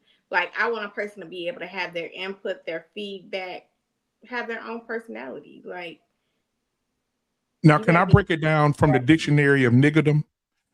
okay, go ahead, break The it. dictionary of nigger, this is what men think. This is how we think. If we say yes to everything, we tired of your ass. We just tired of you. We tired of your mouth. We tired of your attitude. If I tell them no, she got some shit to say, fuck it. Okay, baby, you good. That's what you want to do? Cool. I'm out. I'm going to the man cave. I'm going to play the game. I'm But going to hang out with that's the really fellas. that's really not giving the proper feedback. So it's just like a man should be able to have his input just like a woman should. It should be a compromise. They should be able to compromise. So let me give you an example. Keep your background. Baby, what you want to eat? You tell Chantel, we're gonna role play this. I'm gonna ask you what you want to eat. You say, oh, it's your choice. Chantel, what you want to eat tonight? Whatever you want to eat. Oh, I'm gonna get McDonald's. I don't want McDonald's. Oh, exactly. Exactly. My point. And she knew exactly where to go. I ain't even got to tell her. You see what I'm saying, Ronnie? You see what I'm saying? But it's still, you can still, just because you may not want to eat McDonald's just for the convenience and compromising. Give me 3 options. Oh my God! I think his point though, the point being we trying to make though, it ain't gonna be McDonald's out the gate, right? It's gonna be Longhorn or some shit, right? We pick it up and we ain't cooking, or you want me to grill some steak or some shit, right? I might pick hamburgers. She'd be like, no, I don't want that. Pork chops, I don't want that. Lobster, I don't want that. Now we done went through 3 choices, right? Whether it was restaurants or at home, but it's like, well, shit. You asked me, but like, well, what you want? Bro. At this point, that's where we at. Bro. You know what I'm saying? I used to Would tell that be like 20 minutes later though, being you? Couldn't it be? I understand. My woman do the same thing. Hey, babe, what you want to eat? I said, baby, daddy, you make the decision. I said, oh, okay. Though I found the answer. The answer is we're gonna go to Longhorn. I don't want that. No, it ain't that, bro. The answer is we're going to your favorite restaurant. You'll never believe it. I like that. I like it. So, Chrissy, go ahead and explain your way out of this one, because you can't. I don't think you can. What? So, men can't never win. If I ask you, Chrissy, so you've never done that to a man? He said, "Baby, what you want to eat?" You say whatever you want, and then he picks something. You tell me, I don't want that. I may not want to eat that, but I mean, I'm not gonna inconvenience you and have you go to 50 fucking restaurants. So I'm gonna look at what is 50. It's more than one thing that you can choose from. It's like asking a woman, "Hey, babe, what you order?" "Oh, I got the fish." "What you get?" "Chicken fried chicken." And then as soon as your plate comes, she got the fork digging in your plate. She may want to just see what it tastes. Did you not want what you ordered? I That's just why I wanted to asked. taste yours. Taste it so when she go back the next time, she can try it. Yeah, that's some bullshit. I'm just saying. Because they didn't gave me 4 mozzarella sticks. You ate 2 of them because you liked the first one. You see what I'm saying? And now I'm down to 2. All you gotta do is order them. You want something? Order 6. Well, then that's when you could be like, let me order this. Let me add seconds, or Oh God, Jesus. So do y'all agree with this man in the video or not? Unfortunately. Thank you, Chantal. He had a long ass list of good Lord. It was long, but And that's what y'all give us. Yeah. Cry, don't cry. Be emotional, but don't be too emotional. Now, I say you can cry because I don't never want you to have your feelings in and be acting crazy and shit. So I'm gonna need to know what's going on in the world. What you going through. Yeah, the man really can't win. And Ronnie, you know this. You the man on here too. I mean, when you just, it's called compromising. That's all. That shit genuinely sounded like a table of contents. Yes, it does. to manhood. It does. Yeah. It really does. This is what I'm about to read a whole novel on what it takes to be a man. These are the table of contents. Yeah, that's I want you to work hard. The first thing he said got me. The woman said, "I want you to work hard, but you work too much." Well, I mean, I want you to spend time with your kid. Either you want the lifestyle that he's going to provide for you, or you don't want that. So that's when you have to be able to compromise, because things ain't just handed to you. You have to work hard for it. Chrissy, I've seen people in my family, women in my family. Some of them are complete trash, but some of the women in my family say these words: "He need to find a job because I'm sick of that fucking little low paying ass job." So then he said, "I got hired on the pipeline. I'm gonna be on 1 month, off 1 month." How you gonna spend time with your kids? That's like you a deadbeat ass nigga.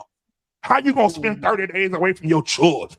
Well, But we didn't you can't just say I need to get a high paying job? But that's why I say you compromise, because we can't have it all, even though we may want it. Yeah. The man can't win. The man, one of the dudes that she was talking to said that. She said, I want you to get a higher paying job. He got hired on an oil rig, probably making $3,500 a week. And she pissed off because he's not there for the kids' recitals. He's not there for the dancing competitions. She mad. You better record them up. I'm sorry. Well, put his ass on FaceTime. He can see it like that. Right. Exactly. So, anyway. That's why I say it's ways to compromise. He go on FaceTime. But the good majority of them is not doing that. I think that's what the main thing is about. So I'm gonna ask this last thing, and we're gonna get out of here. How do y'all feel about stoicism? I don't know what that is. Let me explain. Stoicism is a man that's like this. He don't show no emotion. He not a yes man. He gonna be straight blunt with your ass. Chrissy, I don't like it. We're not fucking doing it. I need you to cook today. I've been at work all day. You was off today. Why ain't nothing on the table? Don't be an asshole. That's a stoic man. So see, that's what I'm saying. Y'all confusing me. Do you want a man that's stoic with no emotion? You want a man that's emotional? Which one is it? You got to find the balance. Emotionally intelligent. They have it. So Chrissy, your man come home and say, "Hey babe, you on TikTok, but ain't no food on the table. What's going on in here?" It's gonna be food on the table before I get on TikTok. Yeah, this ain't what I wanted to eat today, and I don't eat thighs. I like white chick. I like wings and breasts. Well, who you I cooking got for? white meat for you. That's when we have a conversation. Yeah, but what if he's not emotional though? What if he says everything he hard as a rock? Hey, we not Chrissy. You're not doing no TikToks this week. Wouldn't be my man. That can't be my man then. Wow! Stop. He can't be your man if he's being stern and a leader, but he can't be your man if he's emotional. This is what I'm talking about. He can be my man. He can't be stern. Like, he has to be willing to compromise. So he has to not be a bitch, have a little bitch in him. No bitch at all. I wouldn't say he had to be why he gotta be a bitch? Because he gotta be. But that's how you talking. So you want him to be stern but emotional. Empathetic. To what? I want him to be stern and be emotionally available. That's what I want. Oh God.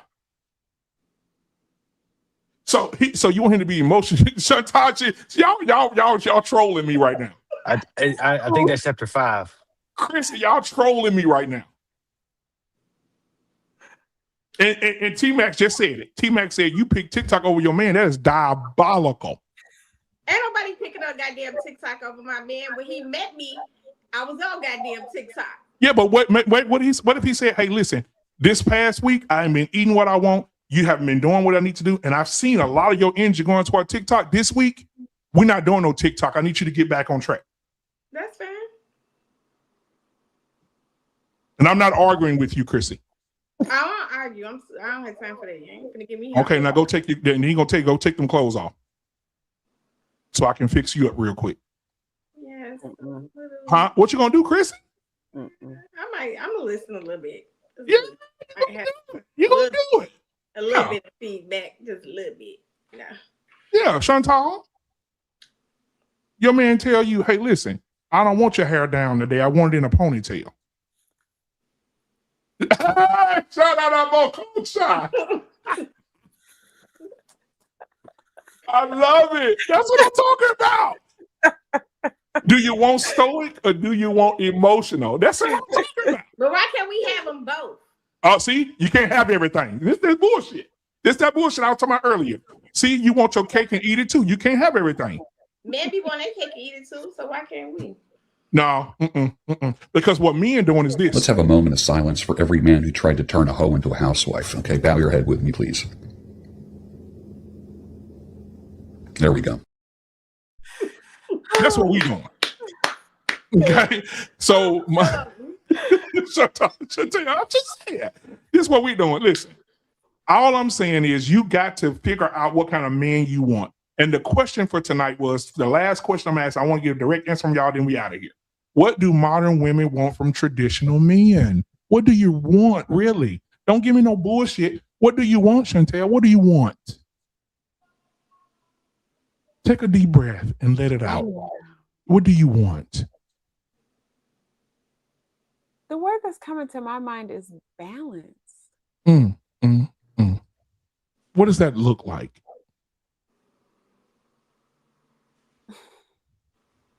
In like what aspect? Like, because I want to answer this correctly. No. Answer it in your own way. I mean,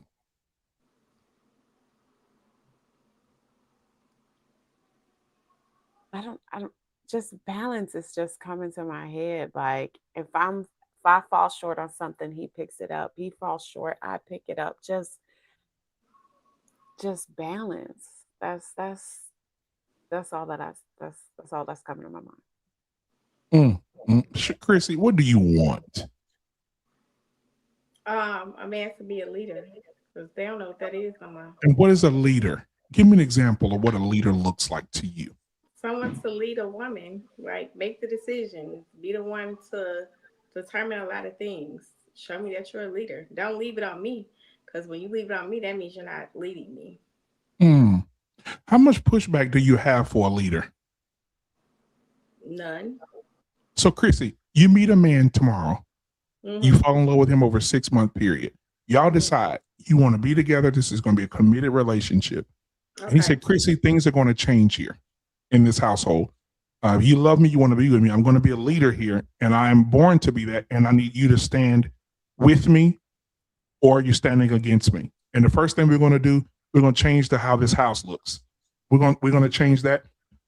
Your appearance. There are certain things that I can tolerate, some things I can't. And so the things I can't, I'm going to let you know, and you're not going to wear those. Hey, honey, thank you. See, she just brought me something to eat. I ain't asked for it. Brought me my plate. You gave anybody else their plate first? You praise the Lord, everybody. So listen, I'm about to get off in the way, baby. But yeah, so all I'm saying is this. What happens when he says, you're not wearing this, you're not doing this, you're not doing that. I'm going to change your clothes. You're not wearing those clothes out nowhere. I don't want to see your cleavage. What are you saying to him? Well, first of all, as a woman, if I'm in a relationship, I'm going to dress respectfully anyway, because I am somebody's mother. Okay. Second of all, I think it's just like an input, right? And then it will be a conversation like, okay, well, why do you feel this way? I think it's a difference between being a leader and having dictatorship. It's called benevolent dictatorship. That means I love you, but I'm going to be straightforward with you. Right, there's nothing wrong with that, but you still want to be able to have an input. Yeah, no, and I believe that. Like with my wife or whatever, hey, listen, she knows I'm going to make the decision. However, I always ask, hey, babe, how do you feel about this? And if her idea is better than mine, then I say, hey, babe, that is a better idea than mine. Hey, we'll go with that, right? Most women don't know. But you have some men that feel like because you say you want a leader, that they're supposed to control and dictate. And I think it's more so leadership because people don't understand the meaning of leadership sometimes. So they take it as a whole nother perspective. I think from a male perspective, Ronnie, what is leadership to you? And then I'm going to tell you mine, then we get out of here. What's leadership to you as a man? I may be a little biased, but Army definition is providing motivation, direction, all while accomplishing the mission. And direction comes from leadership. Motivation comes from the enthusiasm behind submission to the leadership, right? Because you got to allow motivation. So just based off that, defining leadership, I mean, it sounds like if the most of the amount of women are looking for the latter, they're looking for a king that doesn't have king powers. So you want me to rule over this kingdom, but you don't want me to make sure it's according to standard, right? But however, with a caveat to that, the wisdom I do truly believe comes from allowing what God gave us. A spouse that I found, a wife that I found, which is a good thing to help me. So I agree with you there, BMU. I'm definitely always in the conversation with my wife, especially when it comes to important decisions. But her submission is my submission. I may be in charge, but she's in control just because of that collaboration, according to God's plan. Now, a lot of women don't know how much power they got with obedience. That man may come to you with everything. hey, babe, how do you feel about this? And you may get your way anyway. But a lot of women don't know that. They don't get that. They think the men are dictators. And Chrissy, I believe in I'm going to say this and we can get out of here. Chrissy, I believe you be beating up your boyfriends. I could just tell that you just abusive and you just beat them up. It seems like it's in your spirit. It's like in your spirit to say, bitch, don't play with me. Oh, I slap the shit out you, nigga. That's what I feel like. You got it in your spirit. I am not like that at all. And I tell you somebody that's feisty. Chantel is feisty. I can tell that she's feisty. She's one of the ones that do her hands like this when she talking shit. And be like, don't fucking play with me because you don't want to fucking piss me. Does she think I can tell you? No, we talk with our hands. No. I just. Am I wrong about y'all? You're wrong. You're sweetheart. very wrong. The thing that you sense for me is my tolerance level for bullshit is at 0. So once I sense it, see it, I'm very dismissive towards it. Guys, this is what I want y'all to do. I want y'all to go over to you going to TikTok right now, Chrissy? I surely am. I want y'all to go over to TikTok and support Chrissy. I really do believe that. Like, I want y'all to do this for real, right? Go support her. She's about to do an after show on TikTok. Chrissy, can you tell them how to find you so they can get there? Chrissy True Blue, as it is on the screen. I'll be going live as soon as we end this. It's called All 4 Seasons. And if you want to come join the panel, we have open conversation and different topics. Right. And Chantel, you going to be over there with her? And that's my goal. It's always see that see that, and they're about to go over there right now and be abusive. Listen, they're in the chat right now saying she violent, she abusive. Look, I can't say nothing. But no, I'm just playing. But Chrissy, thank you so much for being here tonight. Ronnie, thank you. Chantel, always thank you. Long hair don't care. That's the first time I've seen that, so I don't know what you got going on. Maybe it's somebody in your life changing the way you look.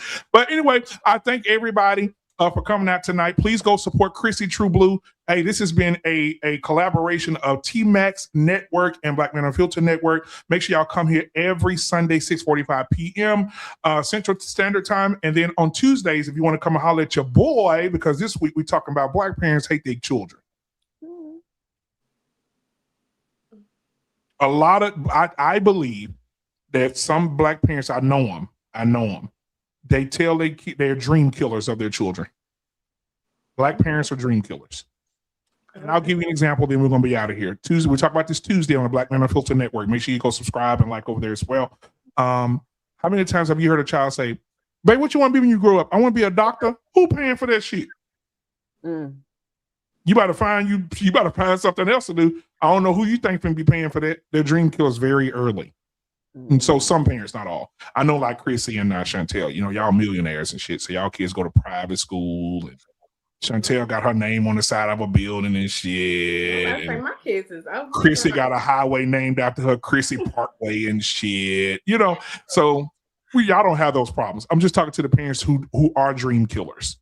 We got to stop killing our kids' dreams. If they have a dream to do something, we should support them. And one of the things I say, and Ronnie, listening right now, I think that even I heard what's his name, Tom Brady, one of the greatest quarterbacks to ever play the game. He said he started out playing soccer. He was trash. His mom invested so much money in shoes, clothes, the season. He said he got in baseball. He was trash. He said he tried every sport. And his parents invested all their money into him doing all these sports. And he said when he got to football, it clicked. And he became Tom. What if his mom and dad said, I ain't paying for that shit? You have to figure something out. Would he be Tom Brady today? But you know why it clicked for him? Because it was something that he wanted to do. It was his passion. It wasn't what his parents wanted him to do. Ooh, hey, that's another thing, Chrissy. Another thing, parents leading their children to do what they want them to do instead of doing what they want to do. Woo, I'm going to add that. Thank you, Chrissy. Great minds think alike. We're going to talk about that too. I'm going to add that for sure. All right, man. Well, thank y'all for being here. Go over to support Chrissy. She's going to be over there lying in about 10 minutes. Y'all go support her lying ass. Chantel gonna be lying over there with her. Ronnie, man, shout out to you, man. Thank you for being here tonight, man. This has been another episode of the T-Max Network over here at the Content Creator Lounge. Appreciate you. Yes, sir. Hey, listen. Now, I'm gonna say this. We're gonna go. Hey, Ashley and T-Max, y'all listen right now. If T-Max call me tomorrow, text me tomorrow, and he got a cast on his ankle, he did too goddamn much. All right, we out, y'all. Bye, y'all. Bye, y'all. We out, peace. Oh my God.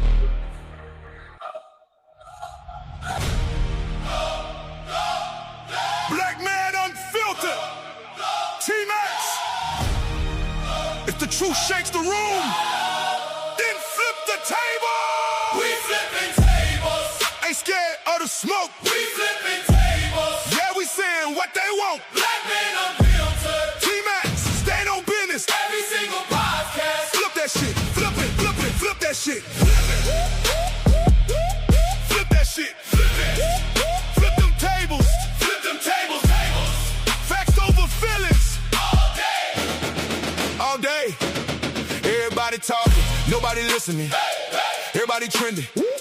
Nobody risking it. We ain't here for headlines. We here for truth. Bring the receipts. Now let's see the proof. If the facts get uncomfortable, good. That means we're getting somewhere. If the room gets quiet, good. Somebody needed to hear it. We don't fold, we don't bend, we don't switch for the latest trend. We flipping tables, breaking every chain, calling out the nonsense again and again. Black men unfiltered, T-Max, standing 10 toes, never looking back. Flip that shit, flip that shit. True that, true that, true that, true that, true that. Stand up, true that, true that, true that, true that, true that. Stand up, stand up, stand up, stand up, stand up, stand up. Let's go, let's go, go, go, go. Let's go. Culture, politics, family, faith. Everything they told you, put it on the plate. Question every headline, question every claim. If it don't make sense, we're singing names. No fear, no pressure, no backing down. The louder they get, we turn over shit. This ain't hate, this ain't noise. This is conversation giving people a choice. You don't have to agree, but you're gonna hear it. Truth don't need permission, just somebody willing to speak it. Flip the damn table. Flip the damn table. Stand on fucking business. Yeah. Stand on fucking business. Yeah. Black man unfiltered. T-Max. True. Facts. True. Facts. True. We flip the table. Every week, every show, if it's real, everybody gon' know. Black man unfiltered. T-Max. Flipping every conversation. Right to the front. One. Flip it. Flip them fucking tables. Black man unfiltered. T-Max. We ain't chasing no approval. We're chasing the truth.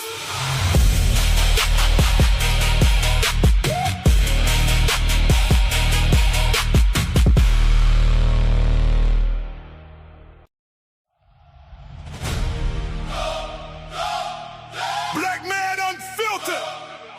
T-Max. If the truth shakes the room, then flip the table. We flipping tables.